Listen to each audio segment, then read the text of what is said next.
Welcome, one and all, to Scotch and Smoke Ring. It's good to have you on the program today. If you're new to the program, the way this works is for the first hour or so, we have a bit of a Q&A. Usually it's about Fallout, but it can be about any topic, really. You got questions, I've got answers, send them my way. And then for hours 2 through whenever we end, we play the video game. Today we are playing Resident Evil Requiem, the latest Resident Evil game in the Resident Evil franchise. We played it last week, and I was really enjoying it, except for the Grace segments. I'm told that the Grace gameplay picks up a little bit, and even then, I enjoyed playing Grace. There were some really genuinely scary moments that I enjoyed, but, there was some, I don't know, I just enjoyed Leon better. Grace was really whiny. At any rate, I'm told that she gets a lot better later on. So hoping for that, we'll continue playing today.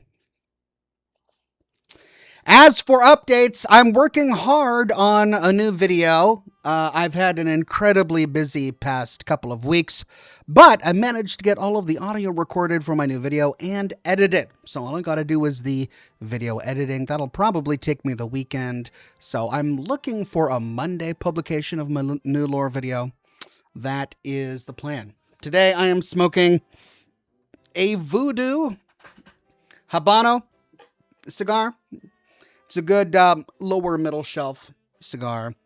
Drinking some Glenlivet Scotch and some Kraken rum and coke. Good to see everybody on the chat again, as always.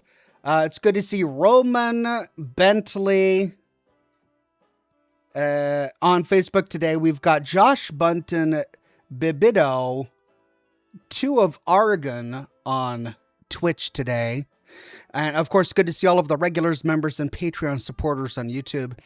Eastside Shogun, Michael Ewan, Nick Knack, Brother Mike, Sarah, Anthony, Iceman. Good to see you. And then, of course, Mastering the Blaze. First super chat of the day. A member for 70 months. And a Bronze Ox says, hello, Ox. Just finished 5 12-hour work days. Well, I hope they're paying you overtime. Time and a half at least. That's a lot of work, and I'm sure you did a lot of sacrifice in order to pull that off. But I admire the amount of effort you put into it, and I hope it's paying off for you, my friend. And I'm grateful that you've decided to relax and wind down with me in the Oxhorn community today. Old But Not Dumb on Twitch says, forgot today is Thursday. No worries, Old But Not Dumb. Good to have you on the program today. Josh Bunton says, Ox, I promise the game gets better. And Grace makes the game... Whoop, and it flew off the screen. Makes the game... What? What, Josh? Oh, I can't see it. Yeah, the way I've got my chat set up, I'm not able to see the rest of his comment. Okay, well, I'll take his word for it that Grace gets a lot better. She was just so annoying at the very beginning. That was honestly my biggest issue, because she's supposed to be this FBI agent, and I realized that she's suffering from trauma. But it was I guess the acting, or maybe the writing. I don't know. It's kind of that way with Resident Evil games, and they know it, and they do it on purpose, and it's silly, and it makes you laugh, but it also kind of knocks you out of the realism of the moment. And yet we keep playing them because they're always such good games. But the Grace at the beginning of the game was just so silly. And the things that she said, the dialogue that she had, and just her reactions was just, it just made me uncomfortable watching it. But I'm glad that it gets a lot better. So I'm looking forward to that. Salazar on Facebook says, hello, Ox. How do you feel about Bigfoot being in Fallout 76? Yeah, okay. I mean, I'm all for it. Bigfoot is a Pacific Northwest cryptid. As far as I know, correct me if I'm wrong, but Bigfoot was never a West Virginia cryptid. Like, I'm from the Pacific Northwest. That's our cryptid. We get one, okay? West Virginia has the Mothman and the Flatwoods Monster and all these crazy things. We people from Seattle, we get one cryptid. It's Bigfoot. That's it. And y'all took it. No, but in all seriousness, yeah, of course they're going to add Bigfoot to Fallout 76. Of course, in the future they're going to add a Yeti, I'm sure, and they'll probably add cryptids from all over the world, right? Because they're going to run out of cryptids and they're just going to have to get more. So it'll be interesting to see what lore they put together to explain why Bigfoot is there. Cloud Big says, no, we have Bigfoot legends here too. Really? Really? I don't know. I've always known the Bigfoot as being a Pacific Northwest cryptid. Like, the forests of the Pacific Northwest, maybe venturing as far south as Northern California, but never going further south than that. Maybe up into Canada, but never going much further north or east. That was ours. That was ours, guys. But you're saying that you had that too? All right, well, maybe I'm misinformed. I always thought that was ours. But I'm excited. On one hand, that's our cryptid. On the other hand, it's going to be good to see Bigfoot, and I hope they do him justice. I'm excited that everyone is excited about Bigfoot, and yeah, it'll be fun to see. Hellcat says Bigfoot is also around Oklahoma. My life is a lie. What? That was ours. How is Bigfoot all over America and Texas? Bigfoot was in Texas. No, that doesn't make sense.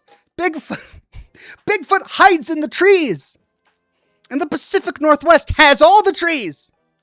Well, okay, I realize you all have trees too, but we've got literal rain forests because of the rain in the Pacific Northwest. If there was ever an environment wherein which Bigfoot could hide, it would be my backyard. That's where I live, not in Texas. As lovely as Texas is, it's not a good home for Bigfoot.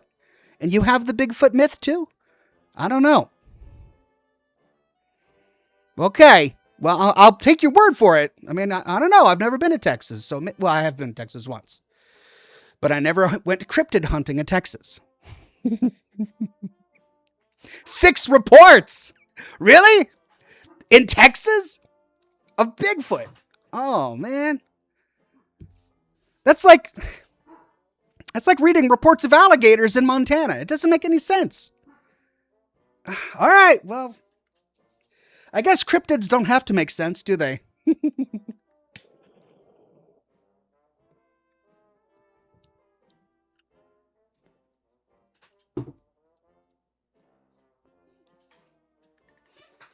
Bienvino on Twitch says, I'm lighting my cigar, fellow oxes. Well, I'm lighting mine as well. Good on you, my friend. Welcome to the show. I hope you enjoy your cigar tonight. Lady Duet says, Montana has a Bigfoot myth. Or is that Missouri? I forget which one that is. Has a Bigfoot myth. Really? Wow, I'm learning. This is me learning for the first time that every state in the United States has a Bigfoot myth. And here I thought it was just in my neck of the woods. My literal neck of the woods. But really? Is there a Bigfoot in Louisiana? I mean, if there's one in Texas, why wouldn't there be one in Louisiana? Humboldt County, California was huge on Bigfoot, says CLC. Now that makes sense. Humboldt County, California, that's like right smack dab in the Redwood Forest. That's Northern California thereabouts. So yeah, I'll buy that. Yeah. But Texas, Oklahoma, no, man, that's not where he lives. Brandon Beltfed says, want to hear a HIPAA joke? Knock, knock. Who's there? HIPAA, HIPAA. HIPAA who? HIPAA can't tell you.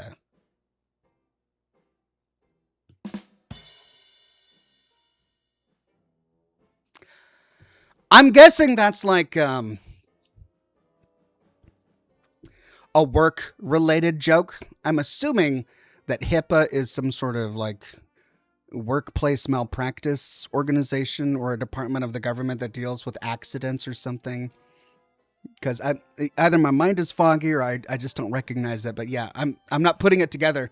I'm not piecing together the parts. Brandon Beltfed, I'm sorry. It's this is the end of a week for me. Like, it's been a long week. and my synapses aren't firing the way that they normally should. Michael Ewan says, could your brother contribute this cryptid conversation? I'm sure he could contribute to the cryptid conversation, but he would probably just sit here and say, Brandon, of course there are Bigfoots everywhere, Brandon. God, you're so arrogant, Brandon, for thinking that the Bigfoot cryptids would only exist in the Pacific Northwest. You're full of yourself, Brandon. God, like that's probably how the conversation would go. So, anything substantial? No, probably not. Would it be entertaining? Yes. It's always entertaining with my brother behind the camera. Jackalwise says, well, behind the microphone on the other side of the camera. So, Jackalwise says 76 apparently has Wendigos, but that's a Canadian cryptid, largely around the Great Lakes. It was based on the moose. Was it really? I didn't know that the Wendigo was based on the moose. I wonder if we'll start getting some Scandinavian cryptids, right? Like out of Scandinavian lore. Like we're going to run out of North American ones. We're probably going to have to borrow from Europe at some point. Clueless in Cali says, what about Bat Squatch near Mount St. Helens? This is a first. Like, I'm familiar with Mount St. Helens, but I didn't know there was a Bat Squatch. What is a Bat Squatch? I mean, we've already got the Scorch Beasts.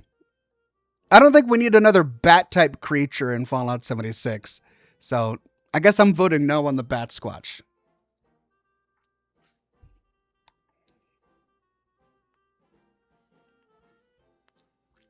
Cheyenne Will, a member for 61 months, and a bronze ox, says, up working past 1 a.m. and finally caught you live. Thank you, Cheyenne Will. Good to have you on the program.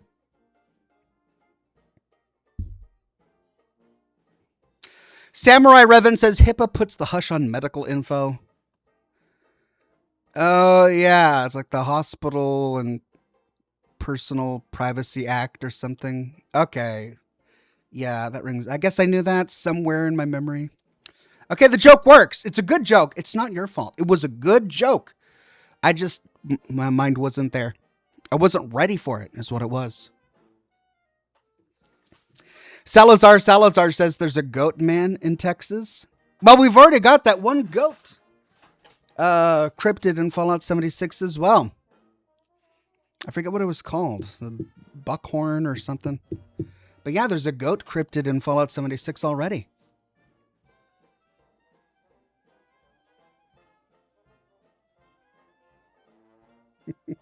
Moonfixer says, hey, Oxhorn, if you could pull a Fallout character from the TV show or any of the games aside and give them a talk about them changing their ways and being a better person, who would it be? Sheep Squatch, right? That was the Sheep Squatch. Okay, it was a sheep, not a goat. All right. Well, I realized the difference between a sheep and a goat is the tail. The goat has a tail that goes down. The sheep has a tail that goes up. But really, that's the only difference. Are they going to build an entire sheep squatch around that? Yes, that's a sheep squatch, but that's a goat squatch. How can you tell? The tail goes down. It's not enough. Well, to answer your question, I don't know. The thing with people is that they don't change unless they want to. And even then, they still usually don't change. So taking someone aside and just having a heart-to-heart talk with someone, it likely would not cause any effect. It particularly wouldn't affect people like Hank McLean, who are intelligent and they're radicalized. They're set in stone. Like, they know their morals, they know what they want, they've worked for it. They're never going to change, right? I think you would probably have the most success changing the mind of someone who's still growing. Someone younger who is in a vulnerable state, like Maximus was in Season 1, and to a certain extent was in Season 2. He wasn't comfortable in the Brotherhood of Steel. He kind of knew where his moral foundation was, but he didn't know where to find it. A person in that state that's a great time to take someone aside and have a heart to heart with them and talk to them about their life and talk about where they're going and the choices that they're making and try to lead them down a better path. They might listen, it might resonate, and you could actually have some effect there. But for most people who aren't at that particular moment in life, what you say is going to fall on deaf ears. It just won't matter. And I can't really think of anyone else in the Fallout show specifically whose advice, who would actually take your advice seriously, who would actually change based on your advice. I don't think the chicken lover would change. I think he kind of, he is what he is. Maybe Thaddeus, maybe. But even he, I think, is a bit too old and jaded to change. Like, he's in his 30s now? So I don't know. I don't know if he would be flexible like that. So yeah, I really can't think of anyone.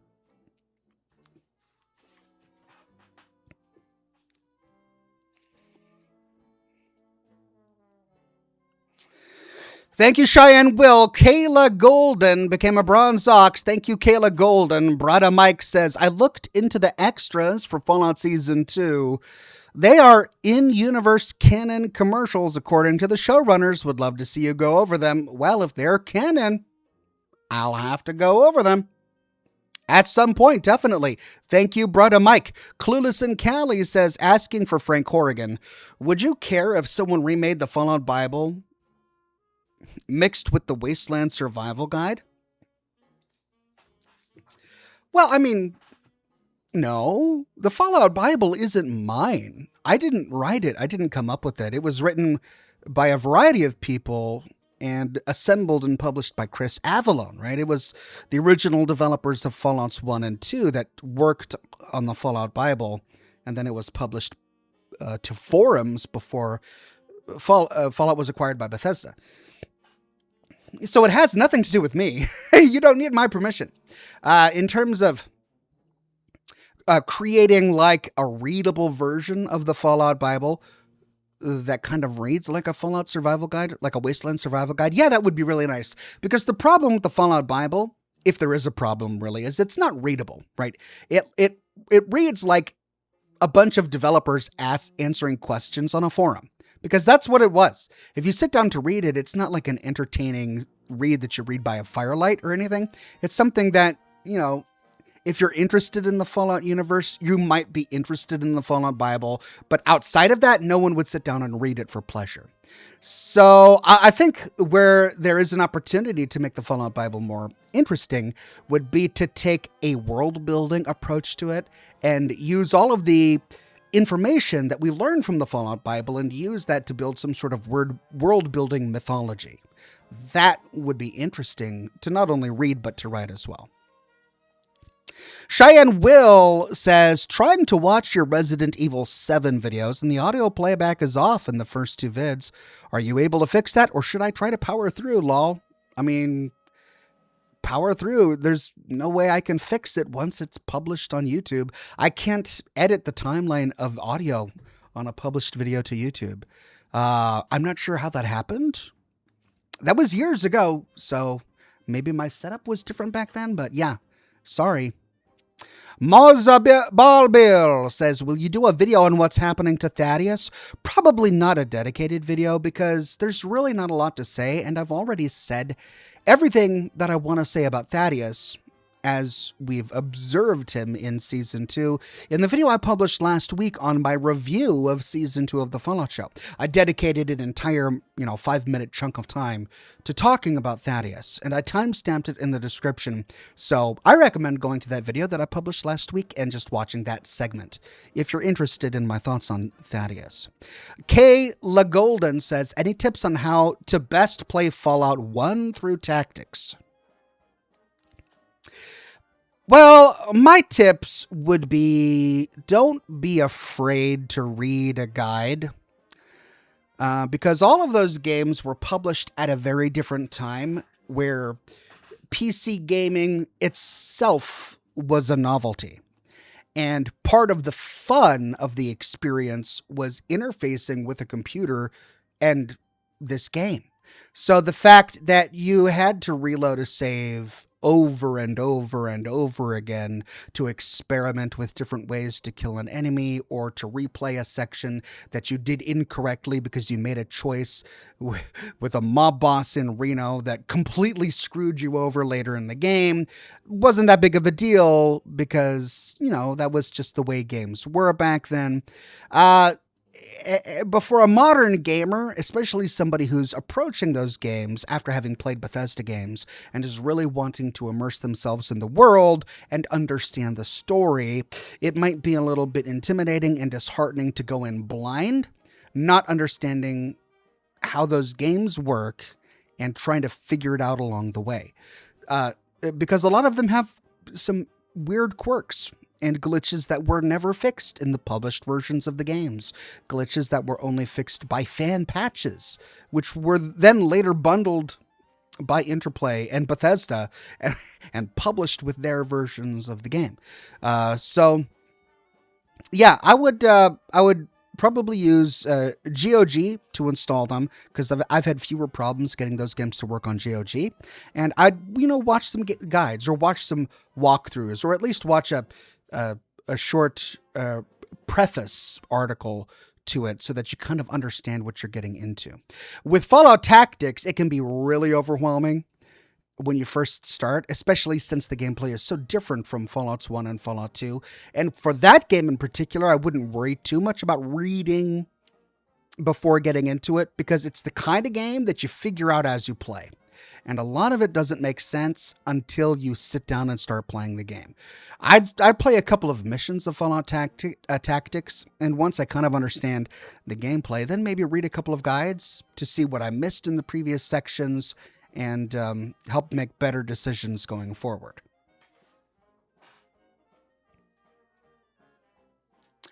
Sarah says, "Hi, cheers. Are you going to finish The Outer Worlds 2? Probably not. Probably not." Corley Gibson says, "Hi all. I'm sure tonight will be a lovely stream. I'm hoping it will. Thank you, Corley Gibson." Kay LaGolden says, "Been watching you for years. Love all your Fallout videos. Started watching when I was 16. Now I'm 26. Your 76 in London vids got me through 2 surgeries." Well, I'm really tickled pink that you liked both of those series. I thoroughly enjoyed my Fallout London series.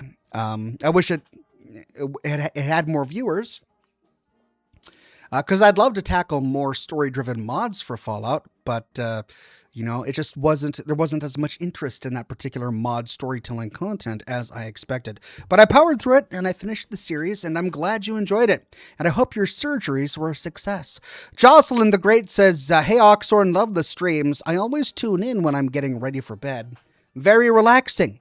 Do you have a set stream schedule?" I really don't. Basically, I go live Thursdays, and I have gone live Thursdays for the better part of 15 years or so. It used to be that I was going live at 7 o'clock p.m. Pacific time on the dot every night, but for the past several years, I've had to alter my schedule due to unreliable childcare. So essentially, I go live Thursday nights when I get my kids to bed, and that could be anywhere between 8:30 to 9:30, sometimes even 10. So yeah, that's the best I can do at the moment.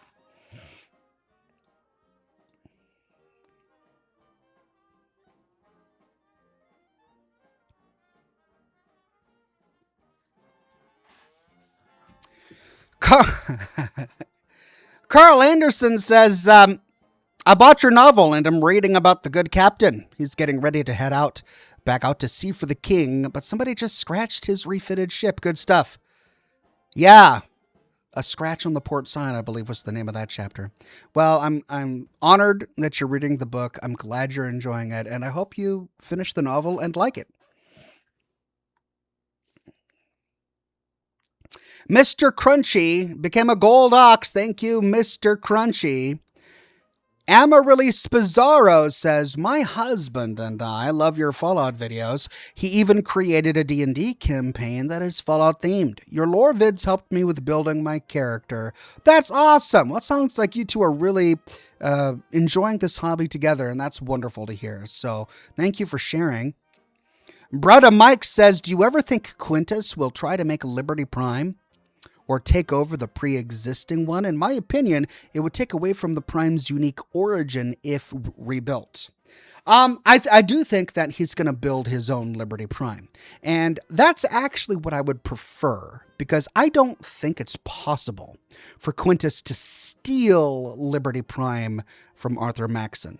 I think the logistics of getting that to work would be harder to believe than what I think they ultimately will do, which is have Quintus find some alpha schematics for Liberty Prime and build a prototype version of Prime. What I hope they do is that they show what makes that version of Prime an alpha version. I want to see some defects. I want to see some things that it doesn't do quite as well as Maxon's Liberty Prime. I don't want them to look identical. I want to see the differences between the two.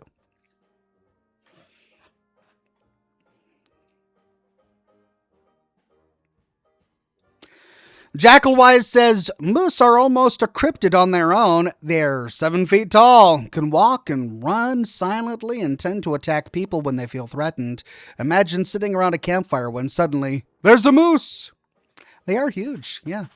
I used to live in Alaska when I was younger, and I have vivid memories of moose just walking into my backyard and meandering around. And they're dangerous. More people are killed by moose in Alaska than by bears, right? Or any other animal, because they're big, fast animals.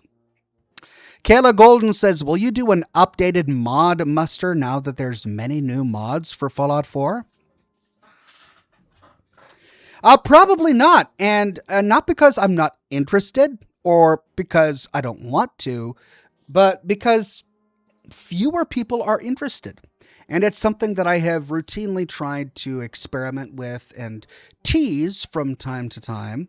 But yeah, people are just less interested in mod content compared to existing Fallout canonical lore and analyses of canonical lore. I did my entire series on Fallout London, which was a mod, and there just wasn't as much interest in that as I had expected. When the latest batch of content for the Creation Club came out, I did individual pieces for most of that Creation Club content, and those videos just didn't do well compared to my lore videos. So I just don't see the numbers being there. If they were, then yeah, I definitely dedicate more time to doing mod content, but people just aren't as interested in watching that kind of content.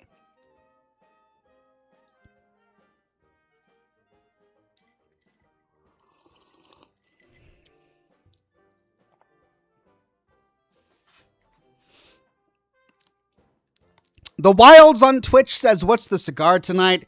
It is a Voodoo Churchill-sized cigar. It's got a little skull on there. I don't know if you can see it.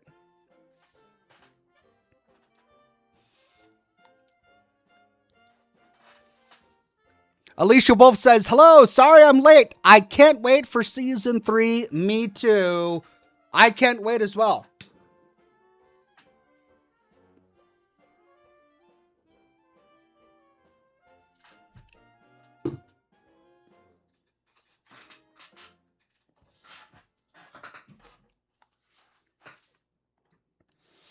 Mr. Stalker Hunter says, was there a cameo of Maxon's voice during Kumail Nanjiani's scene flying the vertibird?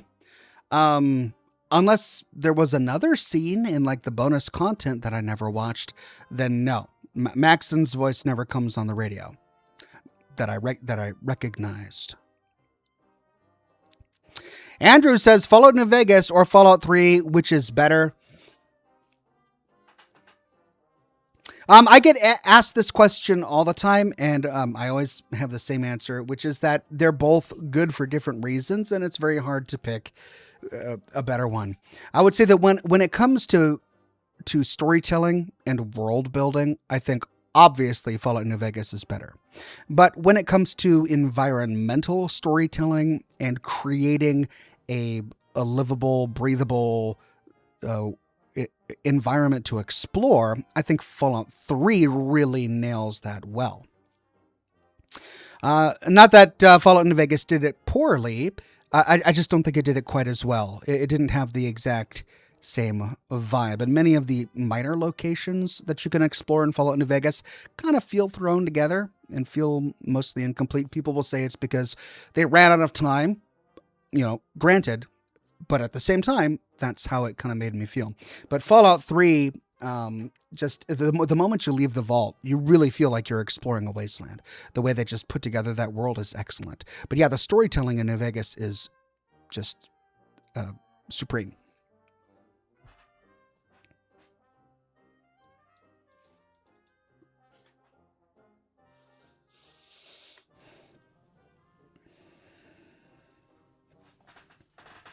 Salazar says New Vegas has the best weapons and enemies. Yeah, New Vegas, I mean, they had an entire DLC dedicated to weapons, the Gunrunner's Arsenal. So they have some amazing weapons.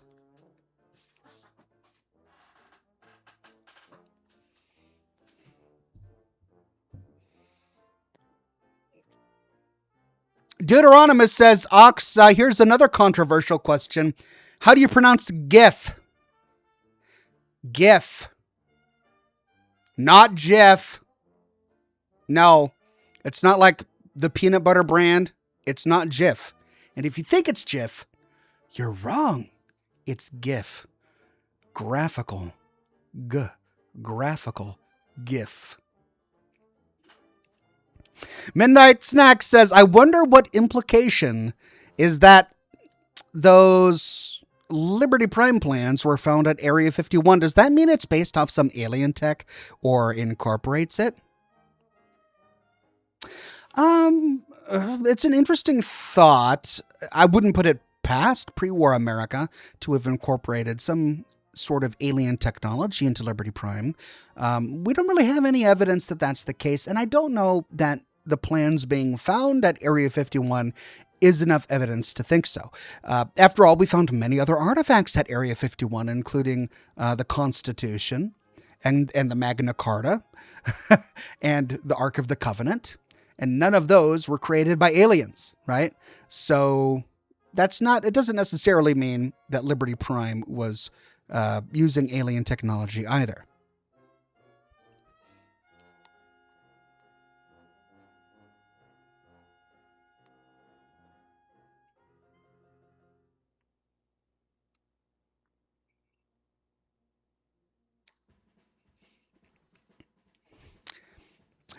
Rex says Jif is still the best peanut butter. I agree. I've always loved Jif. I like that creamy peanut butter. I know that, the crunchy stuff is supposedly healthier or whatever, but, Skippy, yeah. Take a hike, Skippy. I'm a Jif guy. Give me Jif every day. Belmira says, I heard they arrested the devil. Got him on possession. Oh, hey, Belmira's. I like it. Very nice. Salazar says medicine stick. Mwah. That's my go-to weapon, the medicine stick. Love it.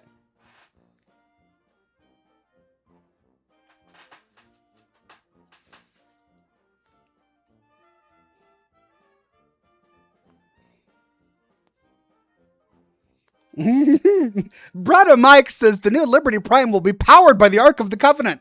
Oh my God.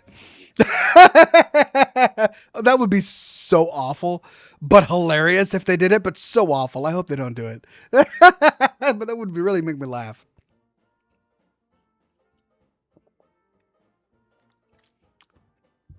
But they can't. Travis says Peter Pan peanut butter is the GOAT. I don't think I've ever had Peter Pan peanut butter. I've heard of it. I know it exists, but it wasn't a big fixture of my childhood. Really, it was Jiffy or Skippy. It was one of those two. Peter Pan, I don't know why. Maybe it just wasn't at the supermarkets close to me, but yeah, I never had it. Double Viewer says, hey, Ox, do you think the NCR at the end of Season 2 were controlled by Hank's devices? Also, updated collection tour when? Whenever I clean my office, I guess. No, I don't think that the NCR was controlled by Hank. I think some of them may be, but we also have to remember the logistics here. And this is actually something that makes me wonder the plausibility of it, because Hank didn't really have an army. He kind of went out and kidnapped people by himself, and he's not exactly a raider. He's a former Vault resident and now wears a suit at a Vault-Tec headquarters. I wouldn't exactly call him a man of action, right? So sure, when he needs to, he can be. We saw him physically abduct and assault the chicken lover. But bear in mind, the chicken lover was a very odd individual, and most people wouldn't have reacted to Hank's presence the way the chicken lover did. So his abduction, kind of his fault there. But everybody else was abducted by Hank as well, including a legionary. How did Hank McClane incapacitate and abduct a legionary to install a chip in its neck? Remember, when the legionary was rolled into the vault room, it hadn't been activated yet. The chip had just been installed, which means that somebody kidnapped that big, bulky legionary without wiping its mind, without pacifying it first, and dragged him back to the vault in that frenzied legionary state. And we saw in the show how dangerous that legionary was. As soon as his bonds were loosened, he attacked the NCR with a staple gun. Because of course he did. Could Hank McClane could have overpowered that legionary by himself? Probably not. So what I think happened is Hank probably overpowered the first few people.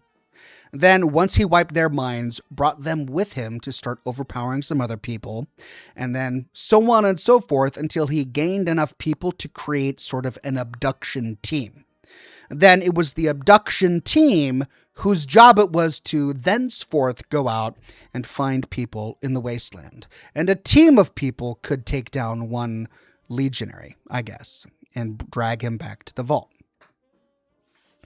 But we're also limited by time. Like, we see how long it takes for Hank to develop the technology. And could he have mind-wiped an entire NCR army in the amount of time that it took? Probably not. I mean, there were lots of guys in that battalion. And the Enclave has their sights set on more than just the NCR.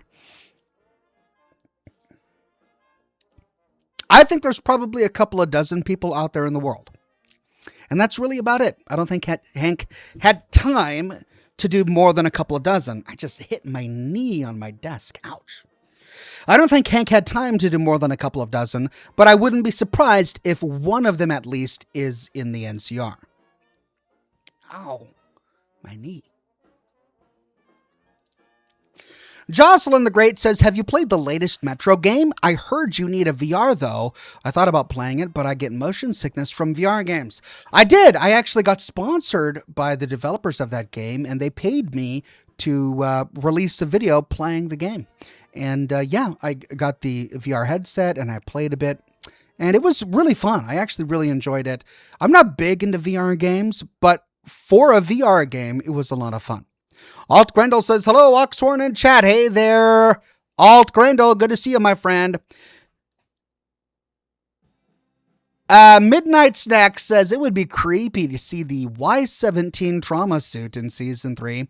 From Big Mountain? Yeah, that would be really creepy, but also wonderful. I'd love to see that.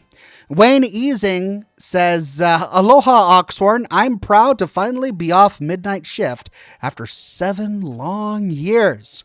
I hope you're doing well. Enjoy the scares, and always remember to stay hardcore to the mega. 7 years of the midnight shift, my friend. I worked the graveyard shift at a hotel for 3 years, so I know what it's like. But 7 years, my God. Well, Wayne Azing, I'm glad you're here. I'm glad you're watching the show. I hope you'll get to watch us more often because of this. Congratulations, my friend.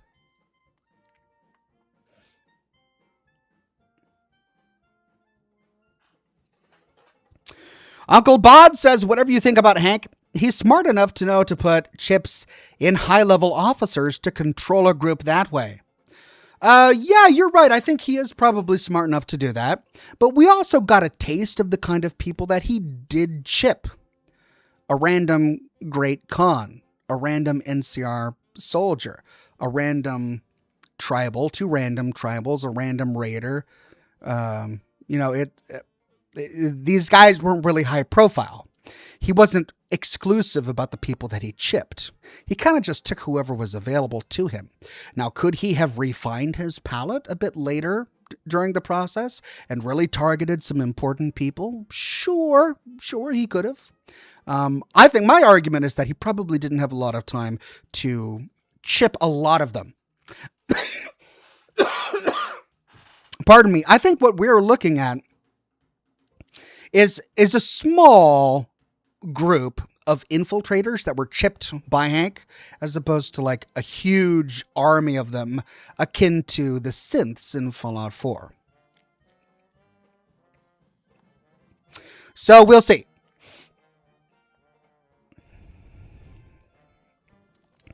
Deuteronomus says plot-wise, a dozen chipped slaves could go to an enclave facility and get dozens of more chips and spread the chips, etc. You're right, they could, and perhaps that's something that they'll do. But remember, Hank McClane had to refine the chips. The reason the enclave hasn't used the chips until now is because they weren't in a complete state. House delivered a chip to Vault-Tec that was incomplete. It didn't work, and it was too huge. It took the experiment at Vault 24 to get it to finally work, and the experiment at the Vault for Managers to miniaturize it. But the Vault for Managers experiment never finished, and neither did the Vault 24 experiment. We see Hank McClane still working with a chip that was causing heads to explode. So Hank, by himself, got it to work and made it smaller. And it's the only chip that does both of those things. The Enclave doesn't have any more. And now that entire facility is in Lucy's hands. She's in charge of that facility now that Hank is gone. So could they chip more people? I mean, it's theoretically possible, but within the confines of the story that they've constructed for us right now, there's really no practical way for more of these mind-controlled chipped people to be made. So we really need to worry about the ones that Hank already released.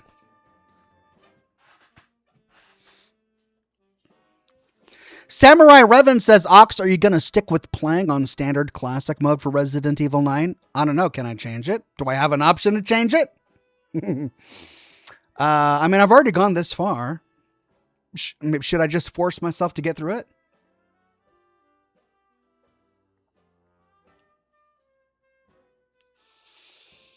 Okay. Exorcism on Twitch says, hey Ox, which gun was it in New Vegas that you can loot on top of a double deck bed? Was that in Camp McCarran or was that the Gobi Desert Rifle in Cottonwood Cove? Well, I remember the Gobi Desert Rifle, and I don't remember ever finding a rifle behind a bunk bed in Camp McCarran, but that kind of rings a bell for Cottonwood Cove, so that's what I'm going to say.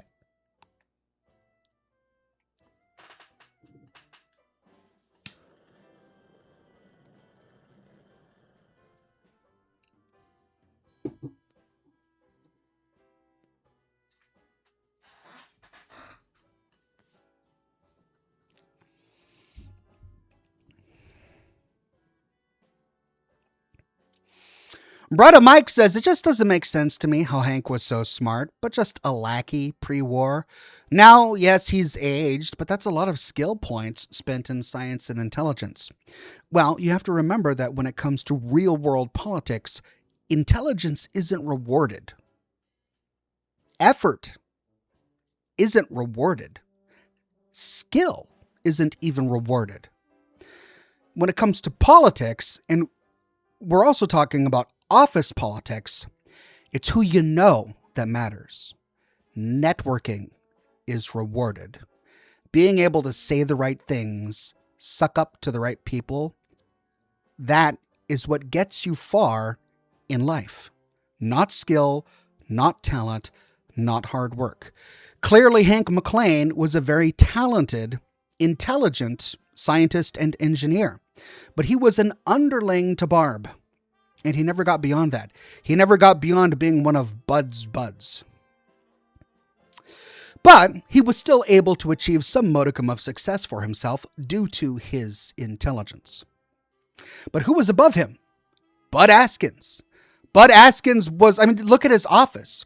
They showed off Bud's office at the end of one of the episodes in season 2, and it was covered wall to wall with comic books and superhero stuff and stuffed animals. And I'm not, crapping on any of that. I know that people have their hobbies or whatever, but even if that was my hobby, I wouldn't decorate my office with that. Like, he was a professional bureaucrat working at Vault-Tec, and his Vault-Tec office was decorated in Grognak the Barbarian and Mr. Fuzzy from West Virginia. Like, it was just really not professional. And that was Hank's boss, right? So, one of Hank's bosses. So, yeah, it's not the brilliant people who find the greatest success. Brilliant people do find success, don't get me wrong. But the people who find the most success are the people who have the best connections. It's true in life and it's true in fiction. And I wish it weren't.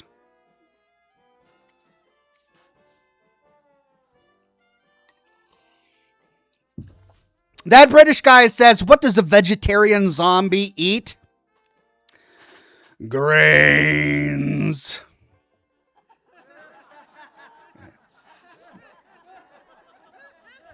That's nice. Yeah, I like it. That's good.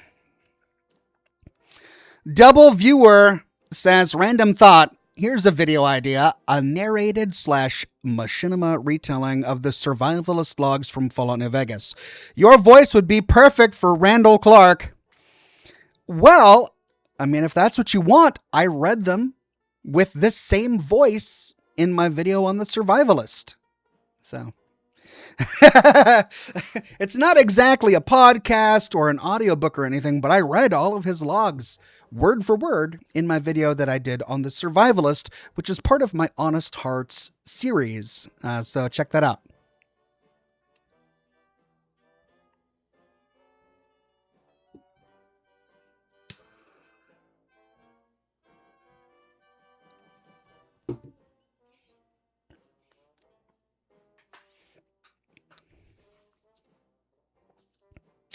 Nick Knack says, we know that John Henry Eden destroyed himself in Fallout 3, or was destroyed. It was either one of those two, leaving only remnants of the Enclave on the West Coast, or East Coast, I think you mean. It makes me wonder who the hinted shadowy Enclave figure is. Oh yeah, they gave us a shadowy Enclave figure at the end of season 1, but remember that was pre-war. That scene happened pre-war. It happened in a meeting before the bombs dropped. So the events of Fallout 3 don't relate to that scene at all. We don't know. It could have been the president for all we know. We don't know who that person was. But yeah, that was a pre-war scene. Corley Gibson says, you're asked quite often where you would like to see a new Fallout set, but I would like to know when you would like to see one set.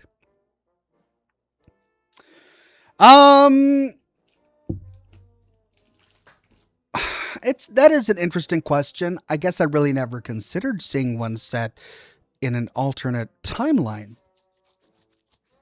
I think I prefer it when games are set sequentially after each other rather than having a prequel that goes, way back in the timeline of Fallout. So I guess I would prefer to have one set after the events of the Fallout show, once the Fallout show is done.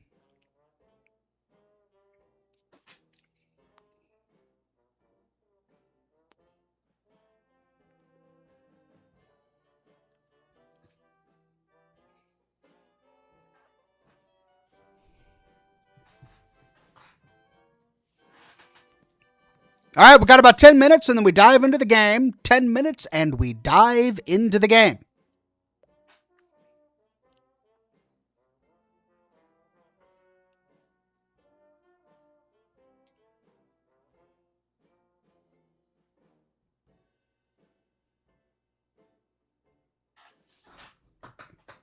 Death Call says Fallout 5 in Anchorage, in Alaska. I mean, it would be interesting. I'd love to see what Anchorage looks like in Alaska in the Fallout universe now, 200, 230, 250 years after the apocalypse. But we've already kind of visited Anchorage, Alaska. We visited it during the Operation Anchorage DLC of Fallout 3.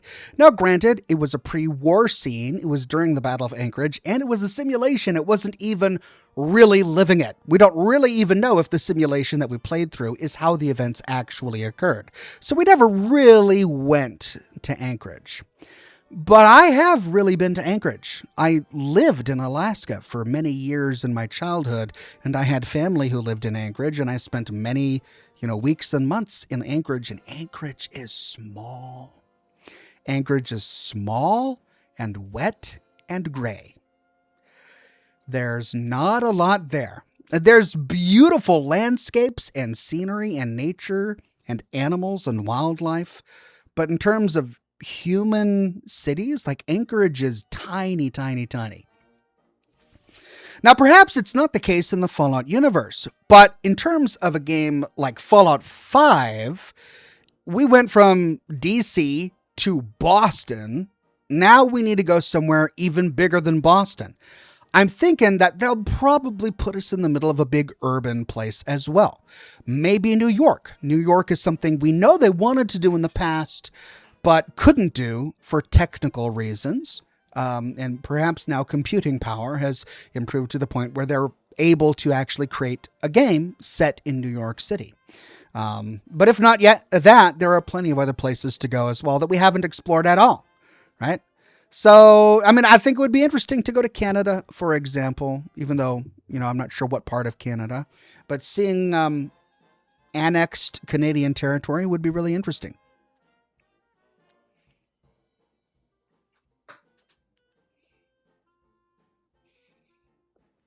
Cypher Rage says, what kind of cigar is that? I've always been curious about cigars and which ones to try. This brand is called Voodoo, and it's a mid-shelf cigar. It's not the highest quality. It's not the lowest quality.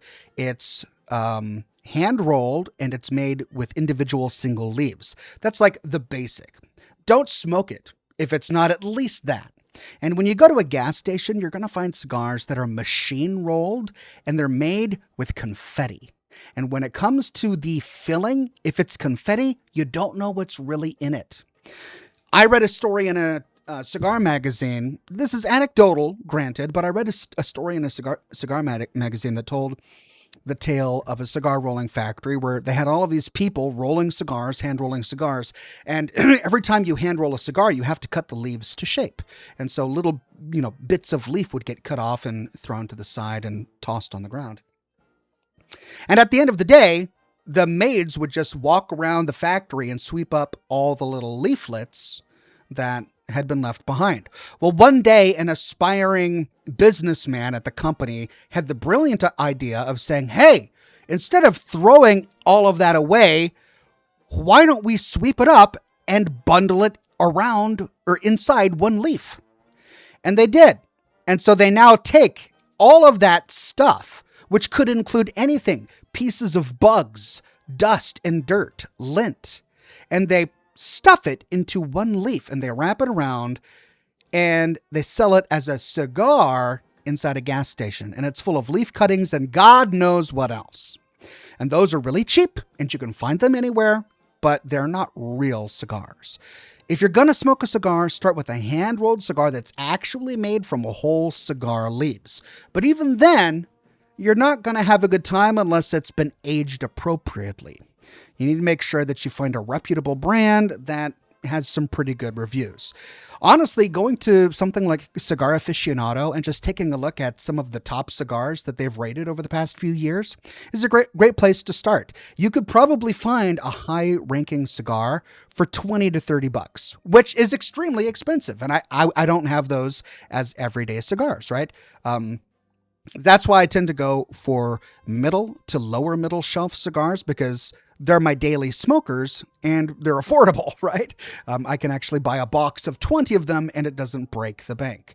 But if you're trying out cigars for the first time and you want to get an idea for what a good cigar tastes like, Read the reviews in Cigar Aficionado, get something that they recommend, and try one of those. This is a Churchill-sized cigar. It's about 6 inches or so, and I think it's like 32 to 34 in terms of ring gauge. Something like that is what you're looking for in a typical cigar.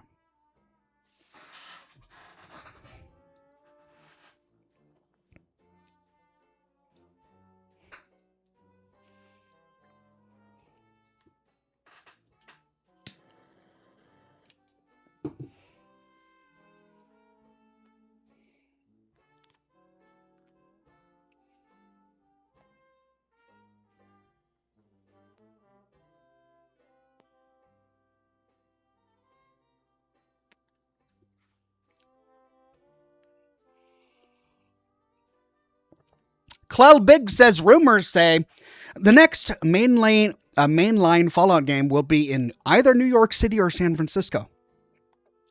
And there are 2 really good reasons for those rumors. The first is that Obsidian wanted to give a canonical ending to the She in Fallout New Vegas, but they were stopped by Bethesda because Bethesda had a story in mind for the She. And they didn't want Obsidian to ruin the story that they had in mind for the She. And the rumor about New York is a good one as well, because they originally planned on doing Fallout 4 in New York, but they found that they didn't have enough computing power to create such a deep city. Like, it's such a huge, sprawling city that it was just, at the time, very implausible for them to do it, which is why they moved it to Boston instead. So those are great rumors because they're based on fact that Bethesda at some point had an idea of setting stories in those 2 locations.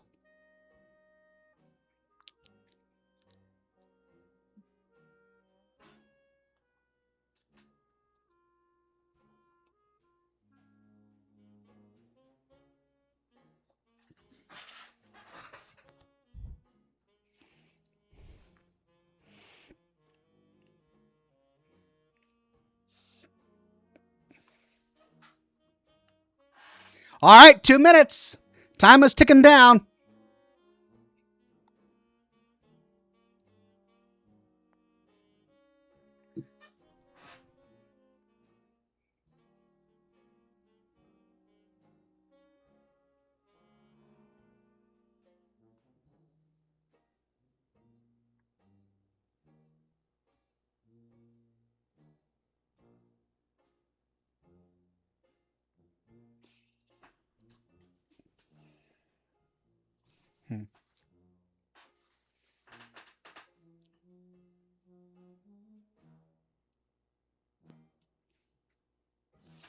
Claw Big says, if I had my way, I'd set it in Detroit and explore the lore of Corvega and bring over the shipbuilding feature from Starfield to let us build cars. Likely never happen, though. You are full of great ideas. That is a wonderful idea. What if Detroit was still the auto manufacturing hub of America in the 2070s before the bombs dropped in the Fallout universe? Wouldn't that be amazing? What if Corvega was based there and you've just got so much car memorabilia, so many different car factories and paint schemes for cars? What if you could really have a car-focused Fallout game? On one hand, I love that idea. On the other hand, it kind of goes against what Fallout is, which is putting your shoes on and going out the door and exploring the world on foot. Suddenly, if you're doing that by car, you're no longer playing Fallout, you're playing Mad Max, which is a very different kind of genre, a very different vibe. So on one hand, I love that. On the other hand, you're right, I kind of don't know if it's going to fit.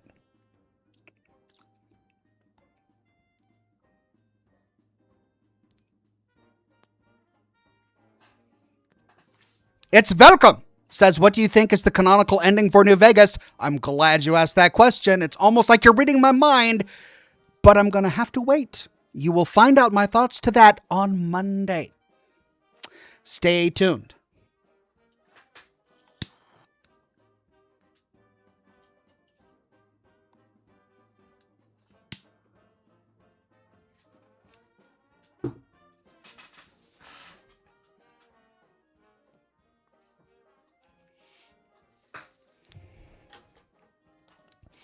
Craig Euler says you drove a car in Fallout 2. Yeah, and it didn't affect the gameplay of Fallout 2 at all. Your experience playing Fallout 2 walking on foot was exactly the same as your experience playing Fallout 2 driving in the Highwayman. The only difference is that traversing the world map was faster in the Highwayman. But the random encounters were all the same. You just appear in the same random encounter map with a car off into the distance, right? Obviously, it would completely change a three-dimensional first-person view Fallout game if instead of exploring the world on foot, like you currently do, you explored it in a vehicle. It would completely change the nature of the game, which I'm sure you can easily understand.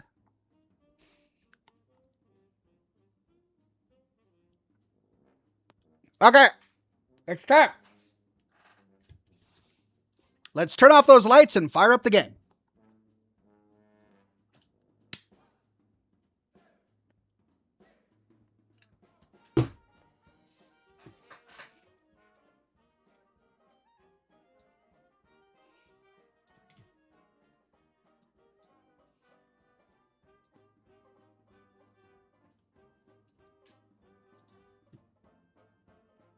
Oh, update required. Come on. Please don't be like 30 gigs. I thought I updated it before. Okay, it's already 30% done. All right. There we go. Quick update. Yay. Yay, yay, yay.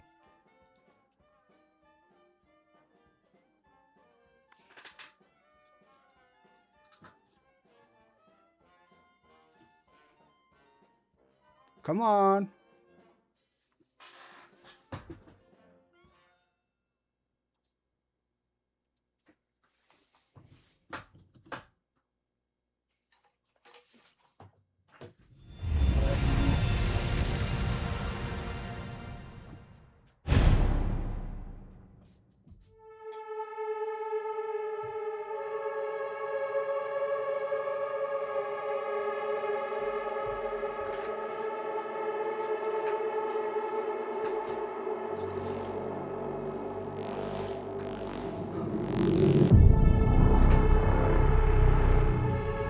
Okay.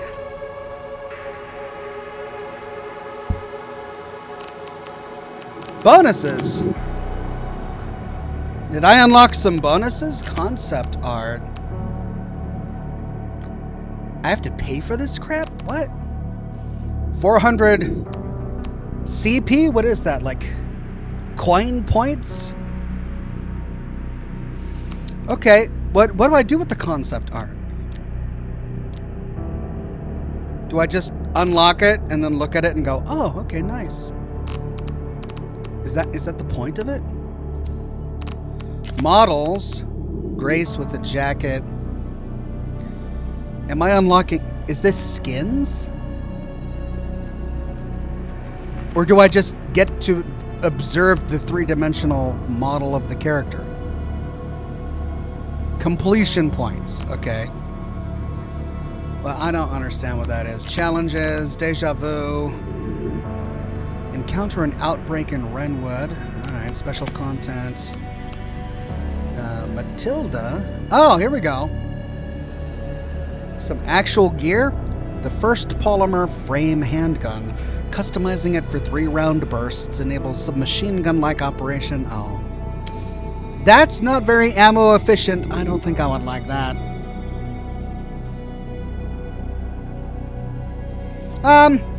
Yeah, let's just continue. Main story, continue.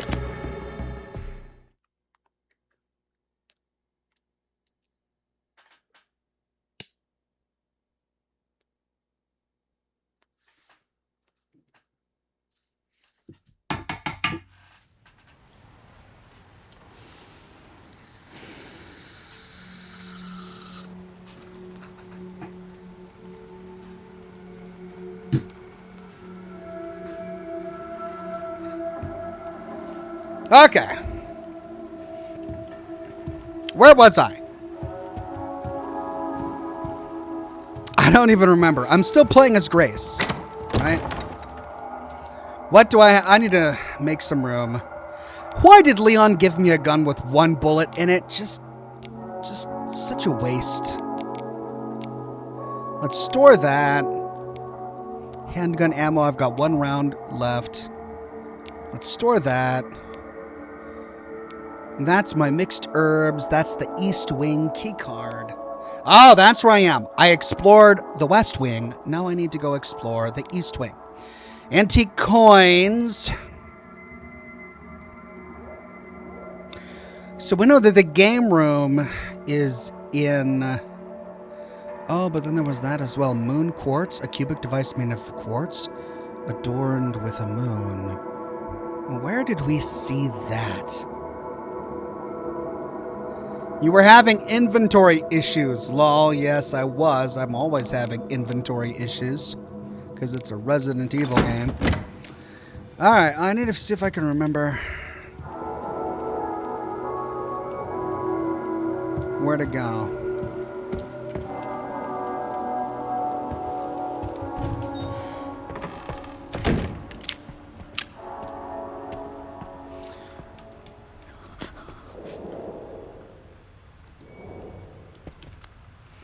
Okay, medication room, security point level 3. That's where we found the kid. Let's see. Coin cabinet, that's the parlor. Pantry door, that's locked. That's locked. Cold storage, door without a hand wheel, so I need to find a hand wheel for that. Security point level 1. Is this showing any loot that I left behind? Like it usually does in these games. Door with indents. Okay, I think that's where I go put my moon thing. Let me get it out of my inventory. I'm just gonna go put it away up here.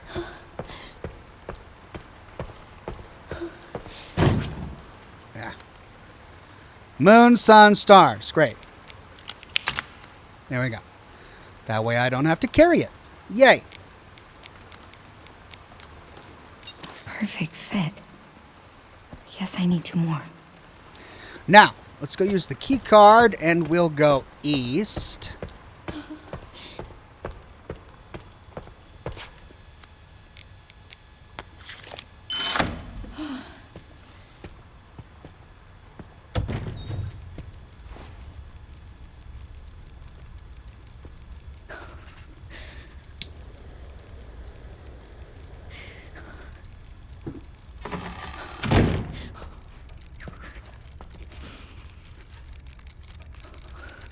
God, that's another thing. She's so terrified that she's constantly going, oh, oh.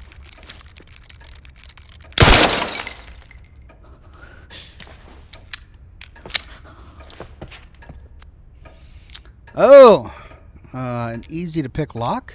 Can I use that? No. All right.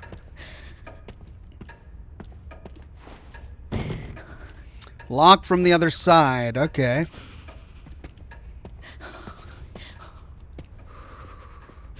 What's my flashlight again? G? Yeah.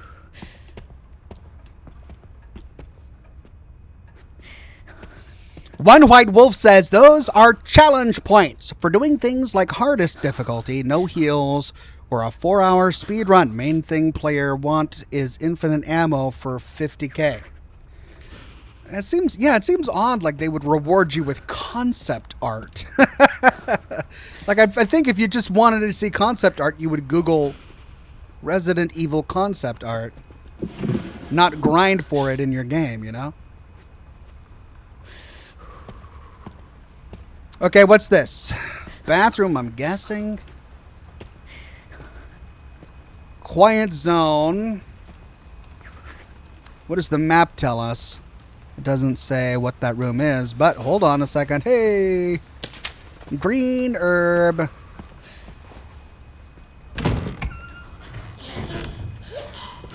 Oh, man.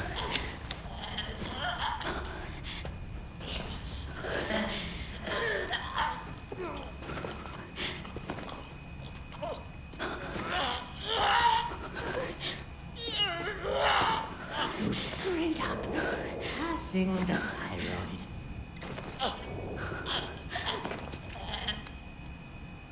A body with organs removed. Oh, God. There's something under the shackle. Fetch your bladder and go home.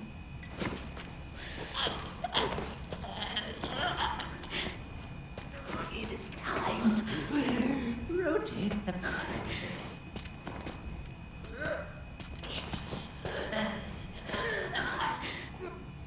Combination. Great. So we got to get the combination.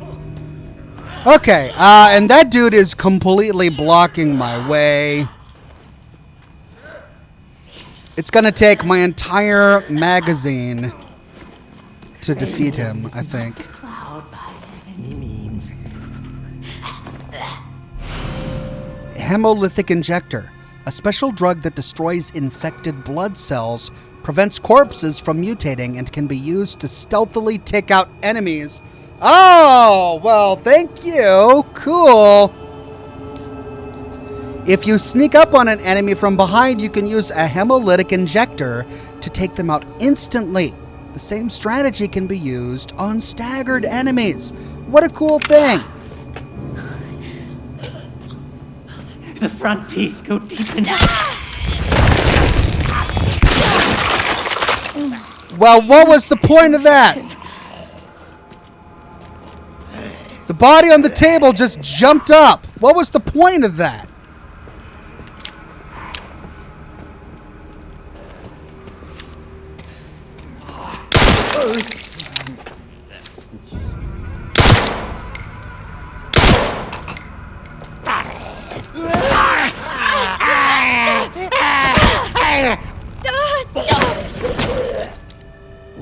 Oh, shit. Can I get my knife back? I can. Yay. All right. Well, that was a complete waste. Here I am all excited for my injector thingy, and then what happens? A body just jumps off the table, making it a moot point.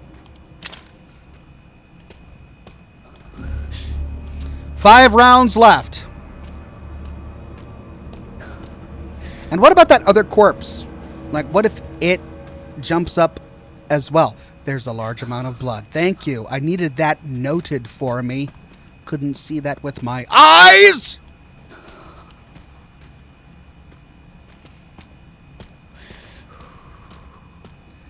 I'm worried about that thing. Like, that dude's just gonna jump up on me. How do I access all of this? There's something under the shackle. Yeah, okay. I've got a knife. Can I not use my knife? I guess I can't use my knife. I can't take that off, I guess. And I need something for that. Organs. I guess I got to put the organs back, huh? I got to find the organs and put them back.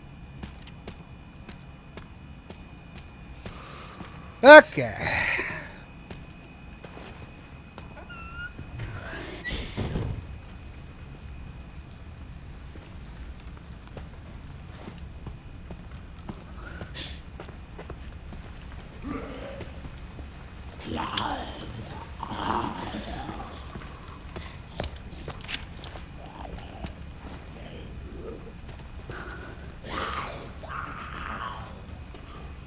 Light on, light on.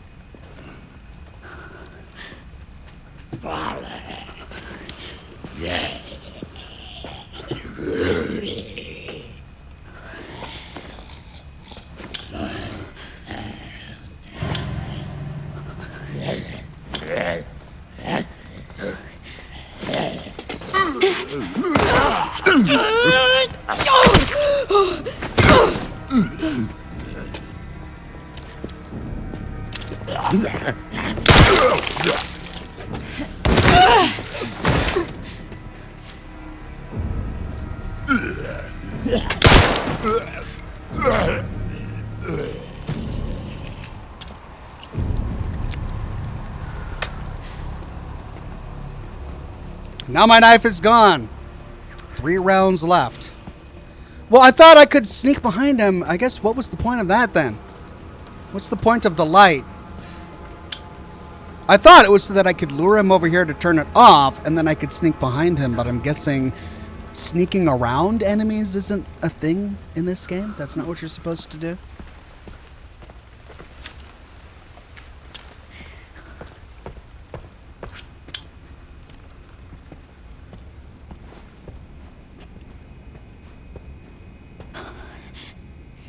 Isolation ward. Okay.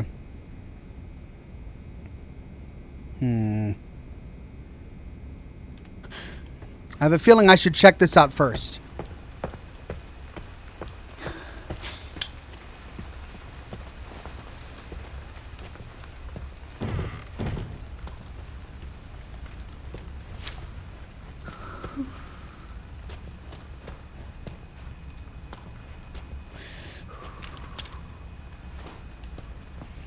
Alright, maybe this is where I'm going to get some organs to stuff into that one corpse.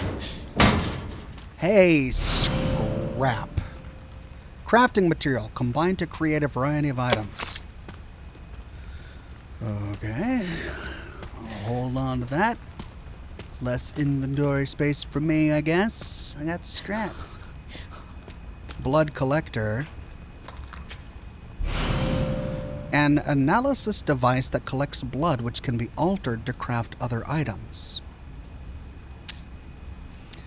Use the blood collector to gather infected blood, which can be harnessed to craft useful items.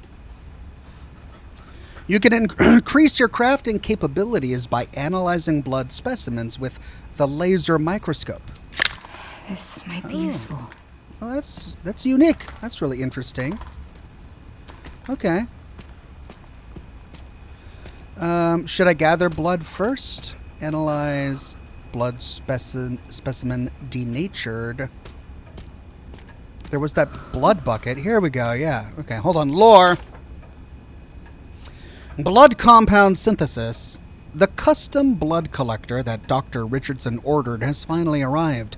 To be honest, I was skeptical at first, but I'm genuinely impressed by its effectiveness.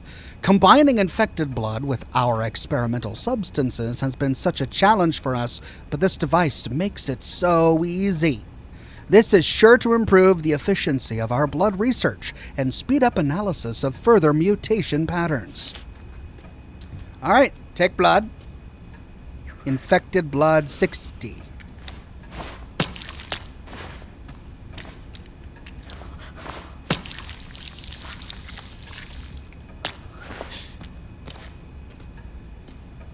Oh, so do I go back to that other room and fill it up with more blood? Right, okay.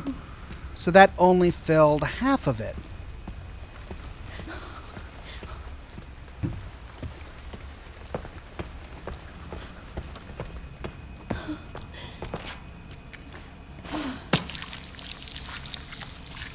Look at that. Okay, cool.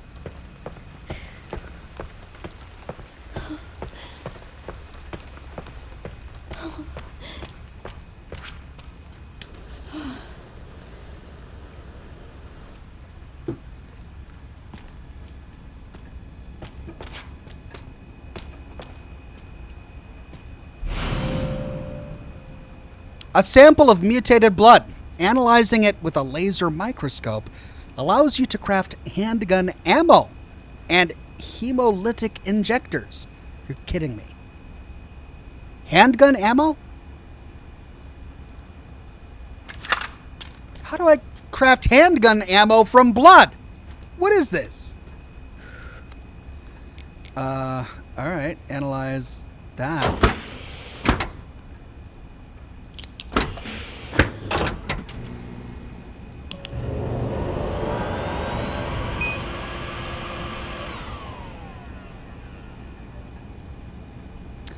Oh, I gotta do something here. Okay.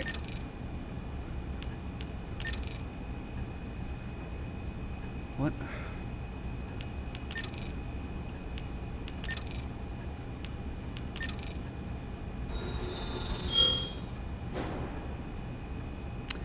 I can now craft handgun ammo and hemolytic injectors. Obtained craft recipes can be viewed in the crafting menu. Alright. You can create new items from the crafting menu by combining items together. Obtain new recipes by analyzing blood specimens with a laser microscope.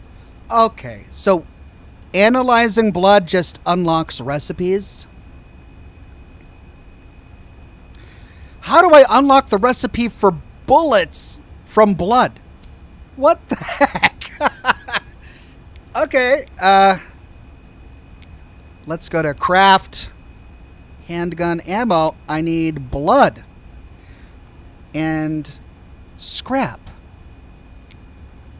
For a hemolytic injector, I also need blood and scrap. So blood and scrap is going to give me, oh, I see. 40 blood is going to give me 8 rounds of ammo. 60 blood is going to give me 1 hemolytic injector. Rose Soldier says it's because of all of the iron in the blood. Okay, all right. Yeah, sure. Let's go with that. I like it. One White Wolf says, don't question it, Ox. Grace just places the blood and scrap in a circle, spins 3 times, does the hokey pokey, and poof, ammo. Why question it? I like it. It's like a productive dance. Okay, cool. Well, we'll take that. So let's make. Well, that's enough. Like, we've got 100, right? No, we've got 60. No, there was 60 in one and 100 in another. So let's get handgun ammo. Oh, no. Oh, I'm out of scrap. I needed more scrap. Oh, okay. Well, I'm glad I did the handgun ammo.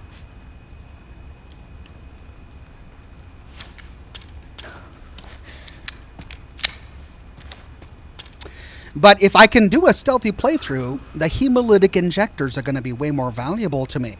Because that's a one-hit kill, whereas it might take me 3 or 4 rounds to put an enemy down. Any more of those things sitting around? Nope. So I've got 60 left. It's not the blood that's the problem, it's the scrap. I need to find more scrap.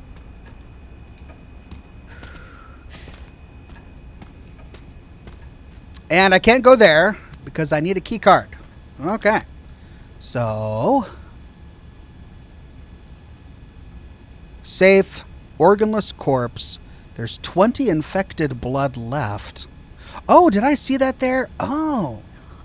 Okay. Well, I can get more infected blood, but it's the scrap that I really need. I heard a voice.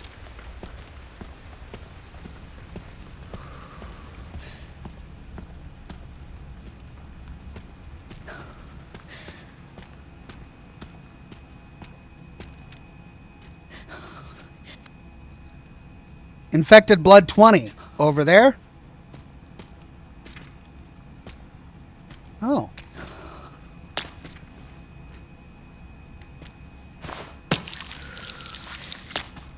Oh, okay. Cool. So when I kill an enemy, I can soak up some of its infected blood.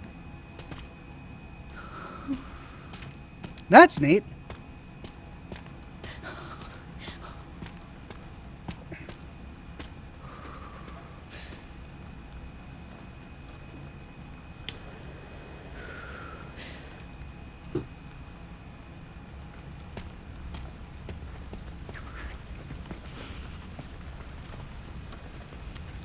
Pola on Facebook says, Oxhorn, I'm your biggest fan. I've got you hooked on your I got hooked on your content when you talked about Fallout lore. I couldn't stop myself from seeing all of them. Well, thank you, Pola. That's extremely kind. Much more to come. Okay, what's in store for us here? Bad things. Bad things. Let's look around.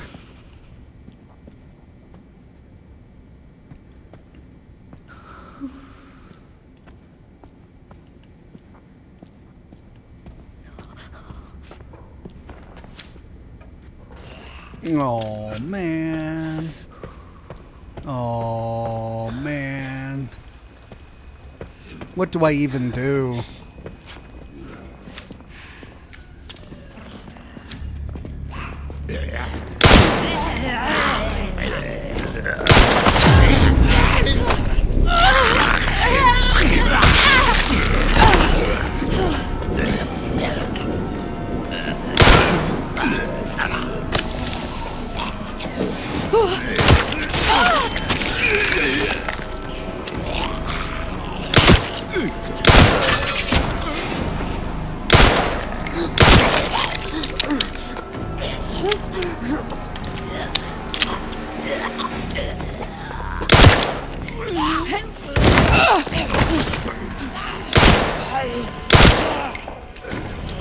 Well, that's it.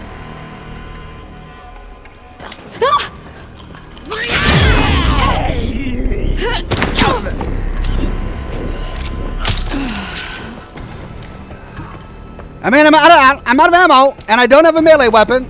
I don't know what they expect me to do when they're not giving me the tools I need to play the game.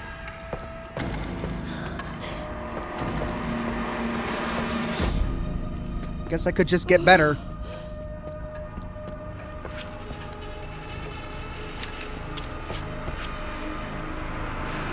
Can I even, like, pistol whip these guys? I can't pistol whip them. Hide to the right. Hide. Like, stealth isn't a thing in this game. Every time I try to sneak around one of these guys, it's like they've got eyes in the back of their head. They look right behind them and they see me.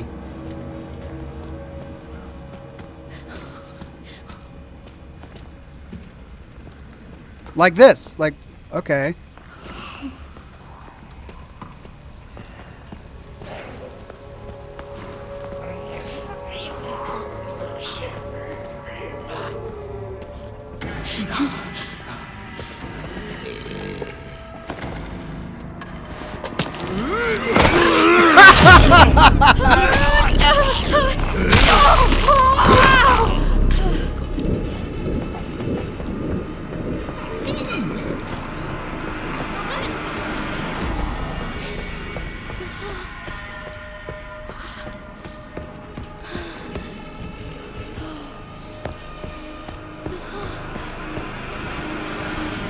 At least they don't chase you very far.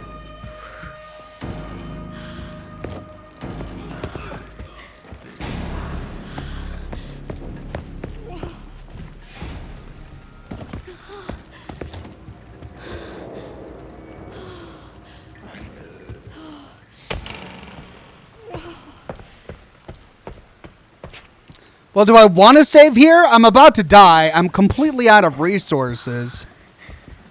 Do I want to waste time saving here, or do I want to try again?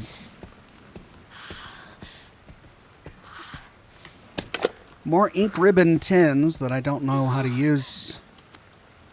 I've got 3 spots left. Are there any resources here at all that I can use to heal myself or anything?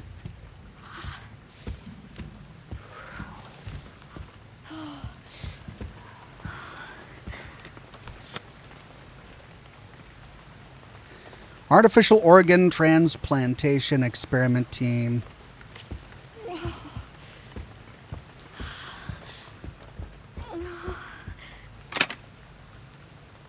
Okay. In the chairman's office with Mitchell Bennett.